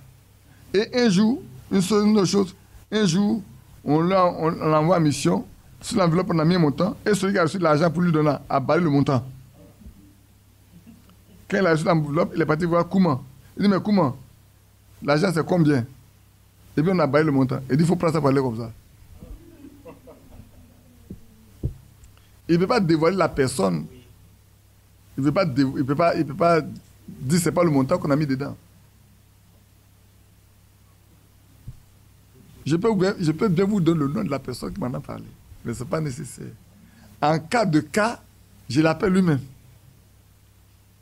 En cas de cas, je l'appelle. Vous me connaissez où? Moi, je l'appelle frère. Tu m'as dit à tel jour, viens. Viens témoigner toi-même. Hein, mon fils Animel, c'est pas comme ça? Animel, c'est pas comme ça qu'il a fait? On t'a appelé, non? Le frère Zamblé t'a appelé la fois dernière. Le frère Lambert l'a appelé, le frère Zamblé l'a appelé. Pour lui demander, est-ce que ce que Frère Badi a dit est vrai? Que quand son image est apparue là, c'est vrai que tu as vu ça? Il dit, j'ai été témoin auriculaire, moi-même. Donc ce que Frère Badi a dit, c'est pas faux. Moi-même, j'ai vu. J'ai entendu dans mes oreilles. C'est devant moi qu'on a vu faire le reproche. Le lendemain encore, on a vu faire le reproche au frère. Il m'en a parlé. Et quand il a fini de m'en parler, ceux qui lui ont fait le reproche sont venus encore parler. J'étais assis là. Donc je sais que c'est pas faux, c'est vrai. Et quand on dit qu'on n'a pas chassé Frère Badi, c'est une bonne chose. Si mon image seulement là, tu as un problème. Quand sera-t-il si ma personne me va là-bas? Si mon image pose un problème, ma personne n'a pas la raison d'être. Et je leur ai dit, en allant à l'enterrement de Kouma, des frères qui ont pris l'un des cas là, Jean-Marie chantait un cantique. Mais c'était un tollé. On a dit, mais s'il n'y a rien d'autre à chanter, on arrête ça. Je l'ai dit à la réunion du 30 avril. C'est notre sœur, Béatrice Kofi, qui était dans le cas, qui s'en est plaint. Elle a dit, mais qu'est-ce qui se passe? Est-ce qu'on a livré ces gens-là à Satan? Et puis on ne sait pas. C'est une autre vieille sœur qui lui a dit, sœur, courage, que Dieu t'aide. Assois-toi. Mais on a rempli le cœur des hommes de la haine, du mépris. Aujourd'hui, vous vous levez, vous dites, ce sont nos frères. Si vous les voyez, hier tu as sali, et aujourd'hui tu veux blanchir. Et Vincent me dit, la femme on lui a dit à bientôt.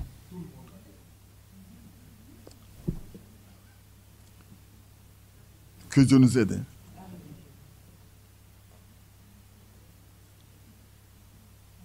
Fanfaron, hautain, blasphémateur, rebelles à leurs parents, ingrats, irréligieux. Oh, l'ingratitude là, frère. Comme j'aime la Bible dit, Dieu a pris celle qui était avec moi, parce que c'était vieux, peut-être elle n'avait pas pouvoir supporter. Parce que je ne vois pas quelqu'un qui n'est pas passé entre ses mains. Et voir comment on traite sa maison, elle n'a pas peut-être supporté. Et Dieu n'a pas voulu qu'elle reste là pour pécher. Il a préféré prendre sa chose. D'après Sarah, quand elle est là, ça sert en bas là-bas. Elle va se cacher pour prier jusqu'à écouter ses messages. Et il demande au Seigneur, je suis fatigué, prends-moi, j'allais à la maison. Il faut me prendre. Il faut me prendre. Parce qu'elle était fatiguée de supporter. Elle a dit par là, comment un jour? Elle a dit à comment? C'est parce que tu es mon témoin que je te parle. Est-ce que vous achetez à manger à Frère Badi? Non. Vous payez son électricité? Non. Vous achetez de l'eau pour lui? Non.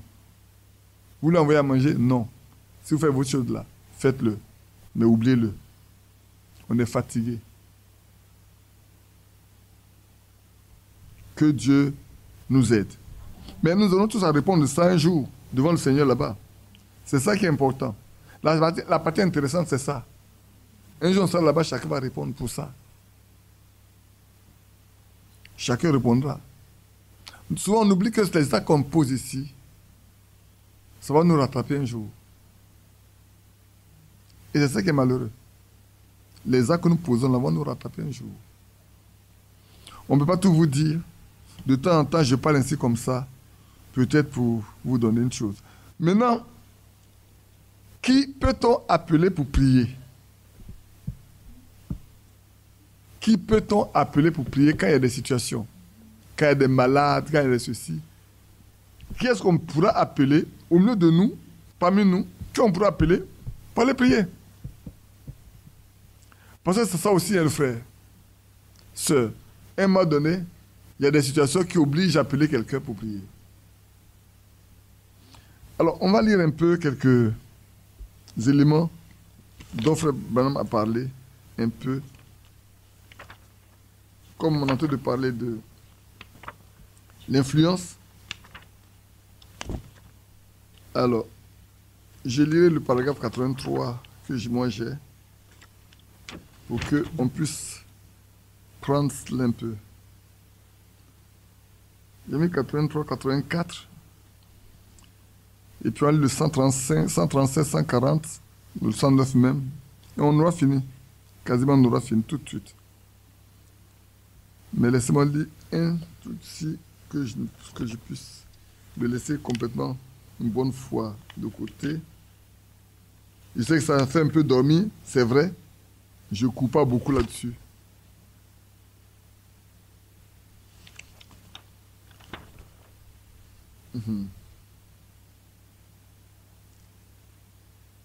Aujourd'hui, il n'y a aucun respect. C'est comme si nous pouvions simplement faire n'importe quoi au nom du Seigneur et nous en tirer. Tant que nous faisons partie d'un certain groupe qui a une bonne position sociale et qu'on ne nous retire pas nos papiers et que nous continuons à exercer une bonne influence sur les gens. Mais quelle sorte d'influence avons-nous dans la présence de Dieu? Si on peut influencer les hommes par notre position parce que nous sommes, quel type d'influence avons-nous devant Dieu? Quand maintenant nous montons devant Dieu là, quelle influence exerçons-nous? Nos prières retournent-elles à vide ou sont-elles exaucées? C'est là où se trouve ton influence. Ta véritable influence devant Dieu là. Est-ce que tes prières là montent-elles ou bien elles retournent à vide? Si elles montent, est-ce qu'elles sont exaucées? Je vous ai dit qu'il y a un prédicateur qui a dit, lui il a peur des croyants pour qui les prières ne sont jamais exaucées. Parce qu'un fils qui demande des choses à son père et à qui le père ne répond jamais, ça devient inquiétant. Or, nous disons fils de Dieu. Non, Dieu pour père. N'est-ce pas? Sinon, Dieu pour père. Et que chaque jour, nos prières restent stériles. Il faut qu'on se pose des questions. Mais pourquoi l'année ainsi? C'est qu'il y a un problème. Comment le père va-t-il refuser de vous donner ce dont vous avez besoin alors qu'il connaît ce qui est nécessaire pour nous? Si cela ne marche pas, c'est qu'il y a un problème. Il a dit, si vous demeurez à moi et que ma parole demeure en vous, demandez ce que vous voulez et ça vous sera accordé. Jean 15, 17. C'est ce qu'il a dit, non? Maintenant, si cette partie de la Bible, cette écriture-là, ne s'accomplit pas dans votre vie, vous devez vous inquiéter. C'est pour ça que le jour où le frère Francis, quand sa maman est malade, et puis on a prié pour elle à Boaké et qu'elle est guérie, il est venu ici, il dit, frère, j'ai eu du mal à venir chez toi à la maison. Parce que quand j'ai vu comment on a fait, quelle récupération on a faite de la guérison de ma mère, j'ai été choqué. C'est le frère Francis, hein? Vous le connaissez, non? Le gendre de Cadio Pierre, là. C'est ici, devant la porte ici. Il est venu ici, et puis il a dit, j'ai eu du mal à venir ici. Parce que quand j'ai vu la récupération qu'on a faite de la guérison de ma mère, j'ai été choqué. Est-ce qu'on a besoin de s'attribuer une gloire dans la guérison de quelqu'un. Non. Moi, je ne guéris pas. Combien de personnes pour qui on a prié et le Seigneur ne les a pas pris? Il y en a pour qui on a prié, Dieu les a pris, ils sont morts. Moi, mais j'ai lu certaines choses de Frère Branham. Il a prié pour certaines personnes qui n'ont jamais été guéries. Pas parce que ça prie. Il a dit, mais si je prie pour 100 personnes qu'elles meurent, le lendemain, j'ai encore continué de prier. Pourquoi? C'est pas moi qui guéris, c'est lui. Moi, je fais une demande.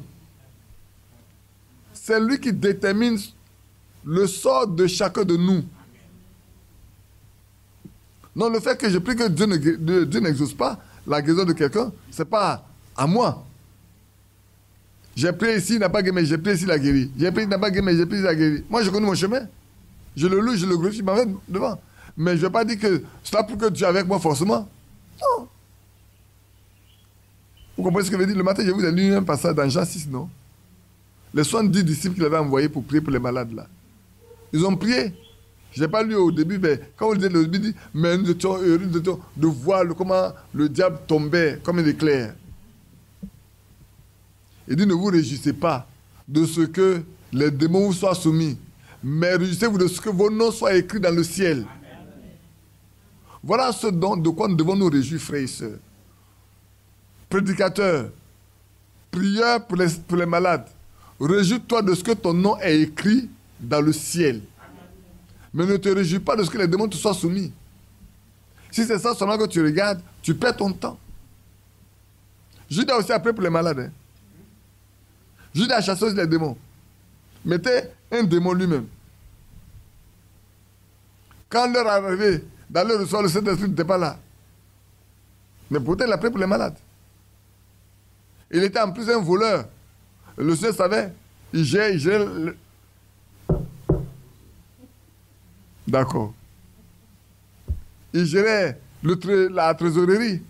Il piquait même dedans. Le Seigneur savait tout.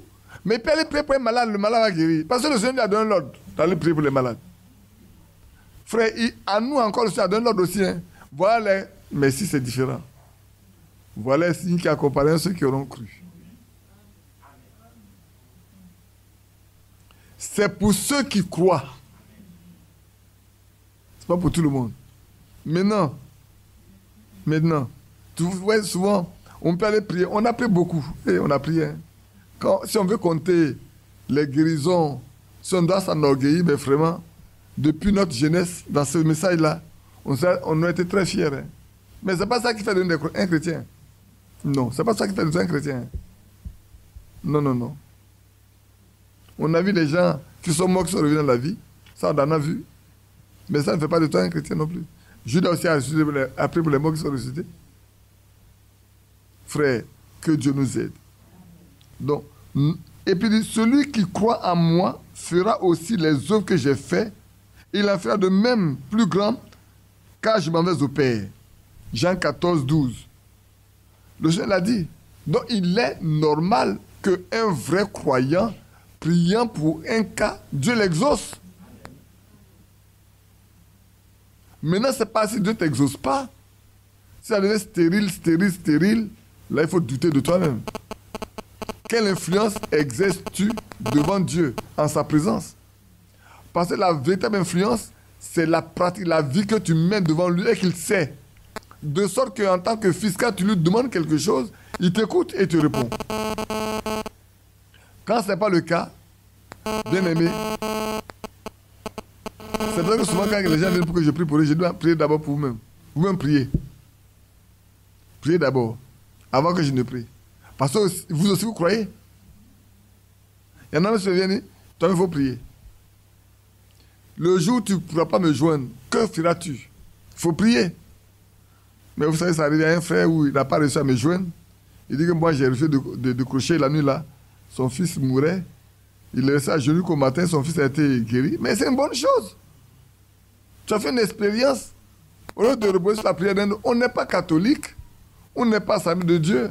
On n'est pas dans un lieu où on ne cherche que des prières. Les professionnels de prière, et c'est eux. Aujourd'hui, il y a des gens, ce jeune homme dont je vous parlais tout à l'heure là, chez Jean Burkinabé, mais quand on a vu les cas de visite, même des ministres, ivoirien dans sa main, on était surpris. Oui, bien-aimés frères, des cartes de visite, des ministres, des directeurs de cabinet dans sa main. Il nous l'a montré. Non, c'est quelqu'un qui passe son temps à prier pour avoir de l'argent. C'est son travail. Et aujourd'hui, tout à l'heure, on nous a montré une jeune dame là qui s'est baillée quoi? Où est, Richard n'est pas là ce soir? Richard est parti? Bailli quelque chose qui a jeûné 50 jours et on va maintenant leur donner chantre. C'est ça, non? Hein? Et les chanteurs maintenant? Claire Bailly, ouais, c'est Claire Bailly. C'était chanteuse dans le monde maintenant. Et maintenant, elle a jeûné pendant 50 jours. Et on va la consacrer. On va leur donner chante dans une église. Oui, oui. Il faut le dire pour que les frères entendent. Moi, tiens. C'est pas moi qui ai lu, c'est toi, c'est chez toi, David. Bon, j'ai vu un post où Claire Bailly, pour ceux qui suivent un peu, elle a jeûné 50 jours et il y a le clergé qui s'est réuni. Comment? Il y a un clergé. Un clergé qui s'est réuni. Qui s'est réuni ouais. pour la consacrer chante évangéliste. Après 50 jours de jeûne. Voilà. Attends. Reculons encore 20 ans en arrière. Reculons encore 25 ans en arrière. Qu'est-ce que j'avais dit à la chaîne une fois? J'ai dit, ce n'est pas tout qu'il faut chanter parce qu'on chante le nom de Jésus. 25 ans après, on est au stade. Hein? Oui. Oui. Ça a chanté, ça a dansé. Ça a chanté, j'ai dit, frère, prenons garde. Ce n'est pas tout ce qui chante le nom de Jésus là qui est inspiré. N'amenez pas ça chez vous. Vous allez envoyer un démon chez vous à la maison. Quand on en parlait en ce temps-là, on peut nous taxer de tous les noms. Quand j'en parlais, on me taxait de tous les noms. Aujourd'hui, voilà où on en est. Et ça sort maintenant. Avant, c'était caché sur le feu. Aujourd'hui, on a enlevé les feuilles. Et ceux qui font... Mais ce n'est pas seulement les chants, même les prédicateurs. Même les prédicateurs. Qui sait si ce n'est pas rentré aussi au milieu de nous? Qui sait si on n'est pas arrivé au point où il y en a qui sont partis faire des alliances avec des démons pour avoir une autorité dans l'église? Qui sait?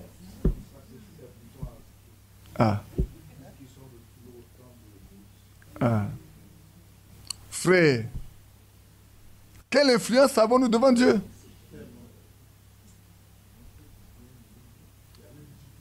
Ah bon?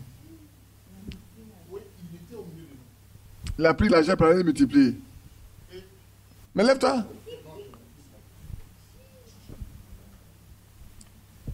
Ce soir est une soirée de déclaration. Ça fait vraiment peur parce que quand le serviteur de Dieu est revenu sur le fait que qui sait si ce n'est pas arrivé au milieu de nous, il y avait un jeune qui travaillait avec moi. Bon, j'entends beaucoup de bruit actuellement. Il y a beaucoup de gens qui parlent. C'est des gens qui chantent aujourd'hui, Franck. C'est d'eux que je vous parle. Il m'a pris de l'argent et il est allé multiplier ça chez un marabout à San Pedro. Et tout a foiré. Moi, je ne savais même pas. Je ne sais pas en quelle année, il est venu me demander pardon parce qu'il devait se marier. Il est venu me demander pardon, oui. En fait, en ce moment, je n'étais pas encore converti. Je suis converti maintenant, je lui ai dit. Il a dit, Dieu te bénisse, comme tu es converti maintenant. Il faut partir.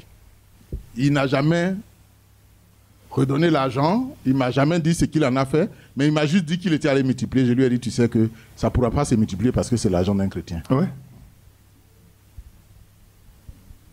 Mais je vous avais dit qu'il y a une femme qui était au milieu de nous. Et pour garder son mari, elle est partie chez un marabout. Oui. Si quelqu'un dit que je manque mon frère Isaac, s'il a encore la mémoire, c'est une femme mâchée. On n'a pas parlé avec elle. Maintenant, aujourd'hui, si la mandat populaire aujourd'hui là, la chose facile populaire là, si on n'est pas rentré nous-mêmes dedans aussi, pour avoir une forte influence sur des gens, de sorte que les gens soient devenus aveugles, ils n'ont plus de bouche, ils ne peuvent pas parler. Mais c'est votre âme qui est concernée. Si vous ne pouvez pas vous lever pour parler, quelle influence avons-nous devant le Seigneur? Voilà la question. Mais quelle sorte d'influence avons-nous dans la présence de Dieu? La question est posée. Quelle sorte d'influence, vous, prédicateurs, vous qui priez pour les malades, vous qui faites ceci, sauter là, quelle sorte d'influence avez-vous devant Dieu, dans sa présence là? Quelle sorte d'influence dégagez-vous aujourd'hui? Ne pensez pas que ce qui se passe ailleurs là ne va pas nous atteindre. Hein. Avant, il y a des choses qu'on n'acceptait pas. Maintenant, on les accepte. Il y a des choses qu'on n'acceptait pas avant. Dans l'église, il y a des choses qu'on n'a pas acceptées avant. Aujourd'hui, c'est devenu une monnaie courante. Même la vie impure, là, la vie indigne, là, qu'on n'aimait pas du tout, aujourd'hui, c'est une monnaie courante. Et vous qui vous plaignez et qui restez dedans, là, franchement, je ne sais pas quel esprit vous avez. Vous vous plaignez d'une chose, et vous ne pouvez pas dénoncer, et vous attendez quelqu'un qui n'a qu'à venir dénoncer. Qui d'autre va aller dénoncer? Laissez-moi continuer ma route. Je continue un peu ma route tranquillement. Hein? Bon. Voilà.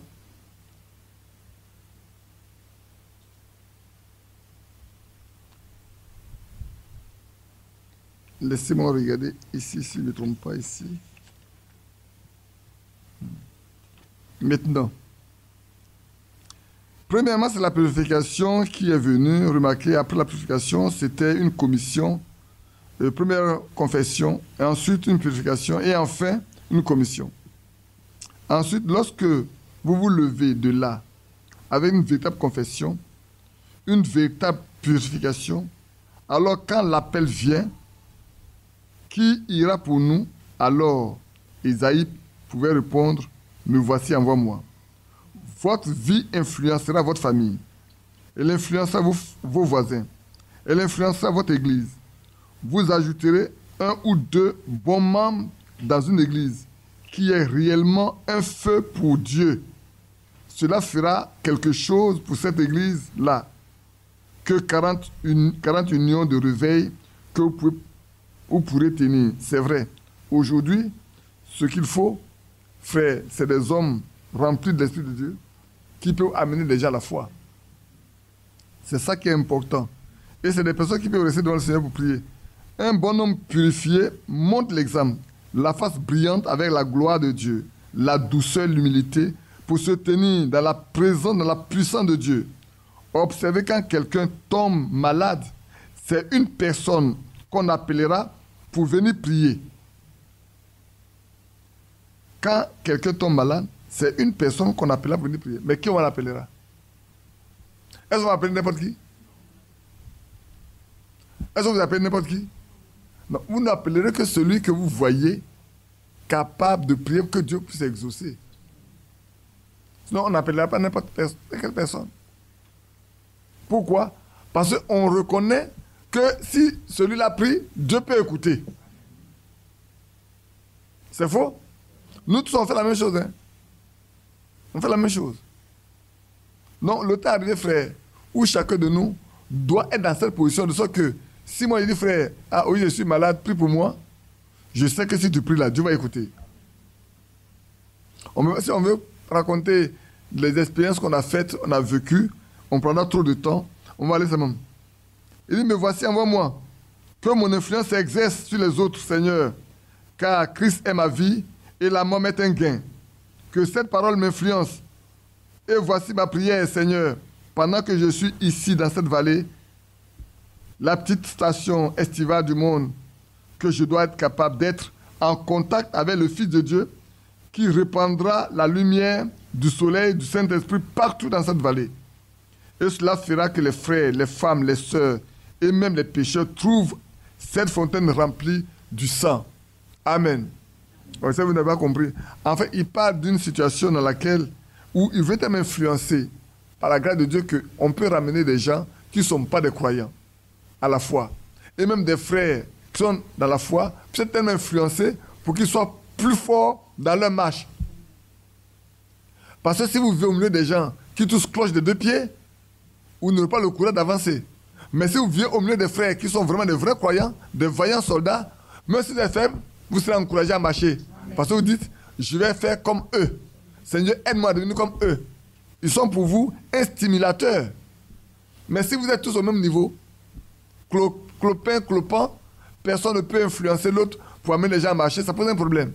Et nous tous, aujourd'hui, ce qui est nécessaire pour chacun de nous, c'est que nous soyons des hommes qui influençons nous les uns et les autres de la bonne manière, afin que notre marche soit saine, notre marche soit pure, et que nous puissions nous laisser apprêter pour ce jour que nous appelons tous. Tout à l'heure, on a chanté Pays béni. Quand j'ai tourné ma tête comme ça, quelqu'un commence à rire là-bas. Un jour, j'ai posé la question, on va chanter Pays béni. Qui veut chanter Pays béni avec moi ce jour-là? Jean-Marie a tourné sa tête, il a dit, ça, il y a quelque chose derrière. Quand on pose des questions comme ça, là, il ne faut pas chanter. Parce que tu chantes, on va te poser la question qui est derrière. Ouais, nous, on chante Pays béni, Pays béni. On va aller au Pays béni. Quand le moment de Pays béni arrive, on dit, venez prier pour moi.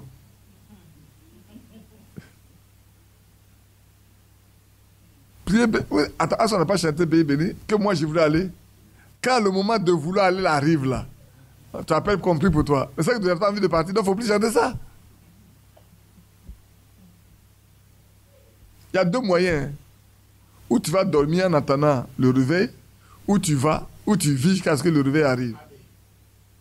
Mais si on veut te faire passer par la vallée sombre là, en attendant, mais accepte de passer par là-bas. Maintenant, si ce n'est pas le temps de partir, lui-même il apportera la solution. Mais c'est le temps de partir, on va beau faire. Où est notre soeur là, Léa? C'est vrai.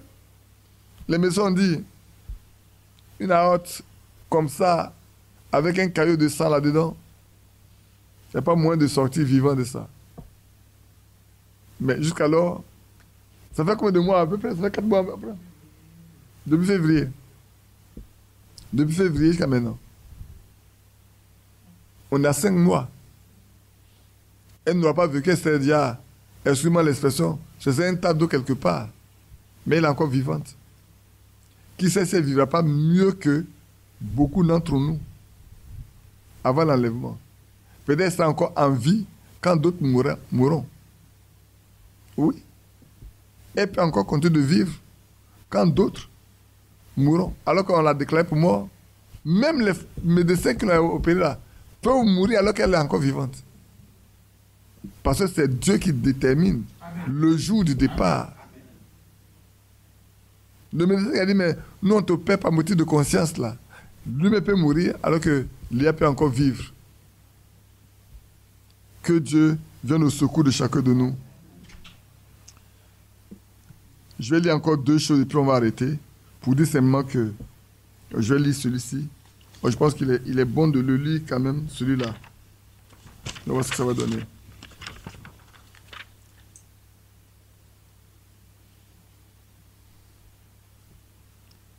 Une moindre incrédulité contre la parole de Dieu vous exclura du royaume des cieux. Cela fit sortir Ève. C'est ce qui est à la base de tout ce trouble, rien que pervertir la parole, juste un petit peu. Il vous faut vous accrocher à elle, à ce qu'elle dit. Amen. Maintenant, nous voyons que cet homme était devenu tout humain, tout enflé, il a rougi. Il s'est tourné, il a parlé à ses sacrificateurs. Et la première chose, vous savez, il fut frappé de lèpre. Là même, alors qu'il se fâcha, il fut frappé. Il n'en fut plus jamais guéri. Quoi? L'incrédulité à la parole de Dieu, c'est ce qu'on essayait de lui dire, de ne pas faire. Frère, aujourd'hui, si nous doutons un peu seulement, on ne peut rien obtenir de Dieu. Tout à l'heure, je disais que dans Matthieu 17, un passage que nous connaissons tous, je le lis pour terminer ça. Matthieu 17, simplement. je ne veux pas aller plus loin. Je veux qu'on arrête ici. Matthieu 17. Je lis à partir du verset 14. Vous savez bien la situation. C'est cet enfant qui était tellement malade que son père a envoyé aux disciples, alors que le Seigneur était sur la montagne de la transfiguration avec Pierre et Jacques, Pierre et Jean plutôt. Les autres n'ont pas été capables de chasser ce démon. Lorsqu'il fut arrivé près de la foule, un homme vint se jeter à genoux devant Jésus et dit, « Seigneur, aie pitié de mon fils, qui est lunatique et qui souffre cruellement. Il tombe souvent dans le feu et souvent dans l'eau. Et je l'ai amené à tes disciples, et ils n'ont pas pu le guérir. Race incrédule et perverse. » Répondit Jésus, « Jusqu'à quand serai-je avec vous? Jusqu'à quand vous supporterai-je? Amenez-le-moi ici. » Jésus parla sévèrement au démon qui sortit de lui, et l'enfant fut guéri à l'heure même. Alors les disciples s'approchèrent de Jésus et lui dirent en particulier, « Pourquoi n'avons-nous pu chasser ce démon? » « C'est à cause de votre incrédulité, leur dit Jésus. Je vous le dis en vérité, si vous avez la foi comme un grain de sénévé, vous direz à cette montagne, transporte-toi d'ici là, et elle se transporterait. Rien ne vous serait impossible. » Frères, voilà ce qui manque à notre foi. Le peu d'incrédulité qui se manifeste entraîne l'inexaucement de nos prières. Et qu'on dit, mais cette sorte de démon ne peut sortir que par la prière et par le jeûne. Et j'ai envie de dire, quand les chrétiens refusent de jeûner, qu'elle dit, on ne peut plus jeûner, c'est qu'ils sont d'accord pour cohabiter avec des démons qui ne peuvent partir que s'ils prient et qu'ils jeûnent. Parce que ça aussi, c'est une réalité, c'est biblique. Il dit, ce sort de démon-là, si vous voulez le chasser, vous avez besoin de jeûner, de prier. Associé à la prière, le jeûne. Sans cela, ça ne peut pas marcher. Et le Seigneur enseignait déjà à ses disciples que plus tard, c'est comme ça qu'ils auront à vivre. Ils ne pourront pas vivre simplement priant. Ils seront obligés d'associer le jeûne à la prière pour que leur prière soit beaucoup plus efficace. Et beaucoup en ont tiré des leçons. C'est pour ça que cette dame-là, votre Claire Bailly, est partie jeûner, non pas 40 jours comme Jésus, non pas 40 jours comme Moïse, mais 50 jours pour dire de la faire mieux. Au point où un clergé s'est réuni pour décider de son intégration en tant que chantre évangélique. Bien-aimé, que Dieu vienne au secours de notre incrédulité. Que nous ayons foi en la parole de Dieu. Souvent, nous disons que nous avons la foi, mais c'est devant les situations que nous nous rendons compte que la foi dont nous parlons n'existe pas. Elle n'existe même pas du tout. Et la fois dernière, je vous ai dit, frère, ce n'est pas en criant. Ici, est-ce que le Seigneur a crié? On dit, il a parlé. Jésus parla sévèrement. Et le démon a compris les parties. Que Dieu nous aide, nous tous, frères et sœurs. Ceux à la maison, quand il vient de voir la nuit, pliez vos genoux, regardez si tout est en ordre, réclamez votre position en tant que fille de Dieu. C'est un droit qui vous a été donné. Et utilisez ce droit-là pour obtenir ce que le Père a préparé pour nous. Il a dit, si nous croyons, les œuvres qu'il a faites là, nous en ferons aussi de plus grandes parce qu'il va au Père. Oui. Ces œuvres-là, nous devons être capables de les faire. Non pas que nous avons le pouvoir, mais nous devons être capables parce que lui, il a acquis le pouvoir pour nous. Ce qu'il nous faut, c'est la puissance pour aller. La foi nécessaire pour mettre tout en œuvre. C'est tout ce qu'il nous faut.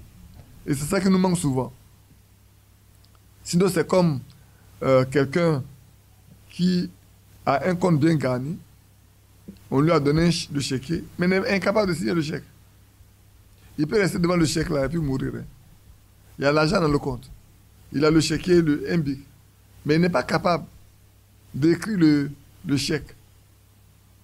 Et comme il n'est pas capable, moi j'ai voyagé avec quelqu'un, un grand homme d'affaires, mais qui ne sait pas écrire son nom. Je suis parti en Hollande avec lui. En arrivant, avant d'atterrir, avant d'atterrir, on vous donne des papiers à remplir là, dans l'avion avant. Quand on a distribué les formulaires à remplir, il ne sait même pas remplir quoi que ce soit, ni même écrire son nom. Mais vous savez ce qu'il partait faire? Il partait acheter des moteurs, des gros camions là. Et c'est ce qu'il fait son commerce. Il va en acheter 3, 4, 5 ou 6, des gros camions, des gros moteurs pour les vendre en Côte d'Ivoire. Et quand on arrive à l'aéroport, on ne peut pas voir la voiture qui vient l'accueillir. Mais dans l'avion, c'est moi qui ai rempli son papier pour lui. À notre retour, on se retrouve encore sur le même avion. Alors j'étais obligé de lui poser la question. Et c'est là qu'il m'a dit non, que voilà le travail qu'il fait. Donc chaque fois qu'il monte dans l'avion, quelqu'un écrit pour lui. C'est tout. Mais quand il descend, la voiture qui vient le chercher, toi quand tu vois, tu sais que c'est un grand type. Mais peut-être c'est même pas écrit son nom. Avec son gros boubou et tout. Donc, un tel homme, vous pouvez remplir un compte bancaire en lui donnant et le chéquier, le bic, il ne soit pas rempli. Et si ton il est malade, il va mourir devant. Pourtant, le compte est là. Ne faisons pas comme cela. Notre Seigneur a rempli le compte pour nous. Soyons capables devant lui de tirer autant que faire se peut pour nous soulager. Que Dieu bénisse chacun de nous et qu'il nous donne de savoir influencer autour de nous, c'est-à-dire depuis la maison jusqu'à l'extérieur, et des hommes capables d'amener les autres à obéir à la foi. Je termine en disant, frères et sœurs, n'amenez pas n'importe quel CD aujourd'hui dans votre maison. Vous savez, quand on parlait des Beatles, qu'est-ce qu'ils chantaient en leur temps là? Rock'n'roll. En leur temps, j'ai lu un mémoire écrit par un moine catholique là-dessus. Vous ne pouvez pas comprendre ce que les gens chantaient. Mais en fait, c'est des messages subliminaux qui faisaient passer. Seul le subconscient décode le message. C'est pour ça que quand les Beatles faisaient les concerts, il y a beaucoup de décès. Des jeunes filles et des jeunes garçons se donnaient la mort pour eux. Parce que ce que le diable a réclamé, c'est qu'ils soient populaires, que chaque fois qu'ils se produisent, ils aient beaucoup de sang qui coule pour lui. Et quand ils composent un chant, avant de multiplier le disque, ils envoient dans leur système où ils font leurs incantations pour que l'esprit rentre dans le disque. De ce quand ils les multiplient, chaque disque qui est joué contient ce démon.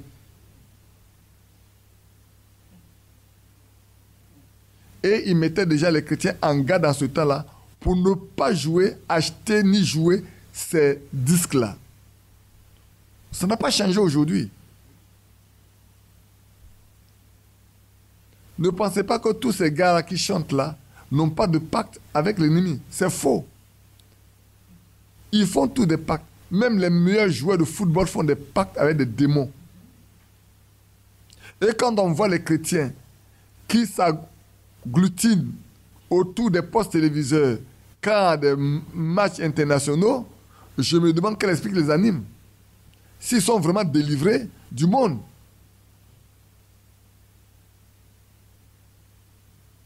Déjà, quand on a quitté l'Assemblée de Dieu, on a vu nos messages. Je vais vous dire, quand j'étais à l'Assemblée de Dieu, moi, je joue encore au ballon. Hein. Allez demander dans ma région, jusqu'en 77, ils vont vous dire le meilleur gardien de la région, c'est moi, Badi. Gardien de but. Quand je leur ai dit que je joue au ballon, c'était la catastrophe pour eux tous. On pensait que je m'amusais. Ils m'ont plus vu au village pendant les vacances pour jouer au ballon. D'autres ont compris que j'étais sérieux dans ce que je fais. De 77 aujourd'hui, je ne sais pas ce qu'on appelle ballon. Parce que j'ai vu, quand on jouait, ce que les sorciers de mon village ont fait, j'ai vu. Pour aller jouer les matchs là, je les coupe, ce que les sorciers du village font. Le quartier était divisé en 3. Et dans chaque quartier, les sorciers de ce quartier-là doivent battre les autres sorciers. C'était une bataille de sorcellerie entre les joueurs. Toi, tu étais encore un bébé à ce temps-là. Les Benfica, les... Tu vas à la même fois devant ta maman, elle va te dire les Benfica, les sorciers, elle va te dire. Et chaque groupe, c'est purement la sorcellerie. Hein. Ça, je vais vous dire la vérité. Ce qui fait que si quelqu'un dit, tout ce qui se passe dans le monde là, c'est tellement anodin. Je dis, vous êtes naïf. C'est de la naïveté. Il n'y a rien qui se passe ici-bas, frères et sœurs, où il y a une compétition, où les gens ne font pas de la sorcellerie. Il y a la magie blanche, la magie noire, tout se joue, tout se fait. La fois dernière, je vous ai parlé, les Barcelonais avec FSC Barcelone. Il était comme lui, il a été. On avait été à Barcelone. Hein. La Vierge Noire est adorée par les joueurs avant d'aller sur le terrain. La Vierge Noire est adorée par les joueurs avant d'aller au stade. Alors quand vous voyez les gens qui crient, eux-mêmes ils achètent les tricots FSC Barcelone, quand ils les voient comme ils me font pitié. Ils ne savent pas qu'ils vivent avec des esprits malins. Ils ne savent pas. C'est comme même le karaté, on pense que c'est anodin, le karaté n'est pas anodin. Là, ma sœur, karaté, ce n'est pas anodin. Le judo n'est pas anodin. Il y a des degrés où vous arrivez là, c'est purement de la sorcellerie. Vous arrivez là, c'est purement de la sorcellerie. Il faut être passé par là pour savoir de quoi il est question. Donc, frère, pour terminer, ne nous laissons pas séduire par ces choses qui se passent dans le monde. Éloignons-nous de ces chants. Éloignons-nous de ces prédicateurs. Prenons garde. Dieu nous a donné ce qu'il nous faut en ces temps de la fin. Et il a montré qu'il est dedans. Il a été dedans et il n'est jamais sorti de là. Parce qu'il a dit, c'est sa parole pour précéder sa seconde venue. Que Dieu nous donne de rester avec ça, pour marcher avec, pour vivre avec, pour que nous puissions vraiment être préparés pour sa seconde venue. Que Dieu bénisse chacun de nous. Amen. Jean-Marie, tu peux nous entonner un cantique avant qu'on ne prie pour terminer.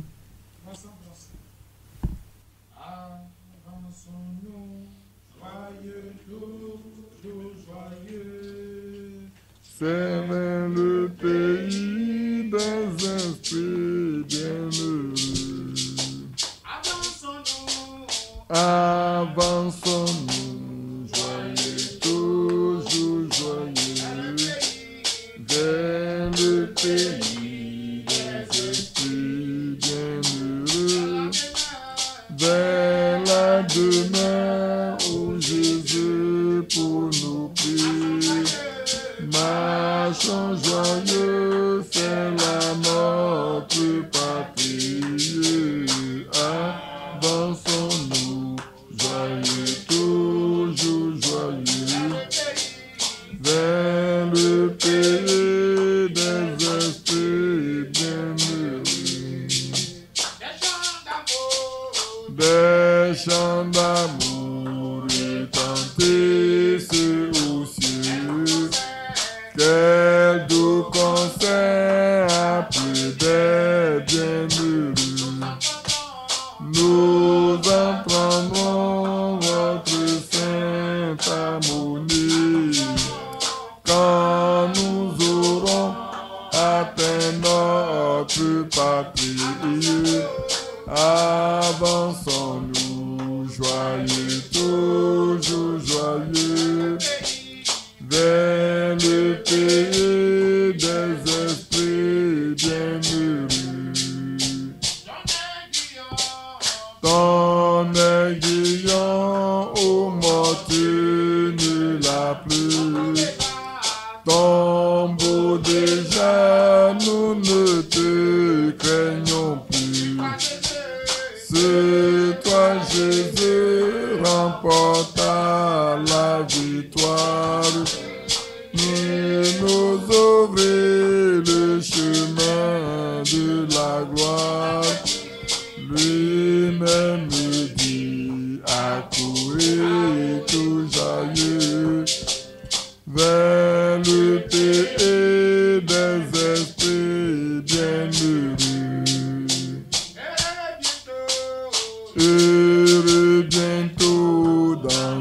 monde nouveau. Nous prendrons place au banquet de l'agneau.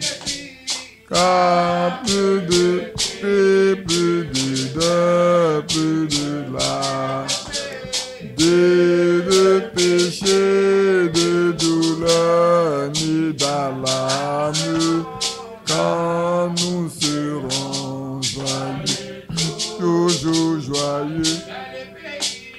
C'est le pays des esprits bienheureux. Bien-aimé Père Céleste, nous te rendons gloire et grâce pour ce temps que tu nous as donné de passer devant toi.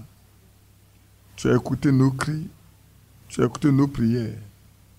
Depuis hier, nous avons demandé que tu nous donnes un temps favorable aujourd'hui, qu'il n'y ait pas de pluie du tout. Et tu l'as accordé. En ce temps pluvieux, sois loué et remercié. Nous finissons ce message portant sur l'influence. Ô Dieu, aide chacun de nous à savoir comment se conduire pour influencer correctement, sous la conduite du Saint-Esprit, tout en ayant, Père, expérimenté d'abord la vie en toi, pour ne pas que, Père, notre influence tombe à l'eau, que cela se transforme en humilité. Mais Seigneur, aide-nous à rester fermes, pour que nos prières même soient entendues là-haut, et que cela puisse porter des fruits pour tous ceux qui en ont besoin. Bénis mes frères, bénis mes sœurs, que cette semaine qui commence, Seigneur, tu restes avec chacun. Certainement que l'ennemi viendra, mais comme nous savons, tu as déjà combattu pour nous, et la victoire pour nous. Que chacun puisse triompher de tous ses ennemis, de toutes les difficultés qu'il va rencontrer, afin que Père à la fin puisse dire, Dieu a été pour moi, je suis vainqueur. Garde-nous, soutiens-nous. Quand la maladie viendra, que tes enfants élèveront la voix, sois attentif, prête oreille et réponds, afin que le témoin soit rendu à toi. Nous voulons encore te dire merci pour notre sœur Léa, te glorifier, t'exalter, parce que ce n'est pas un homme, c'est toi. Tu fais tout ce pour glorifier ton nom. Glorifie ton nom au milieu de ces médecins. Et s'il y a quelqu'un qui est un fils de Dieu, un fils de paix, qui puisse trouver l'occasion de rencontrer Jésus-Christ en ce moment même, avant qu'il ne soit trop tard, bénis-la, bénis son mari et relève-la complètement. Et bénis-nous aussi. Donne-nous de rester à genoux jusqu'à ce qu'elle rentre chez elle, en paix, en bonne santé, au nom de Jésus-Christ. Amen. Amen. Amen.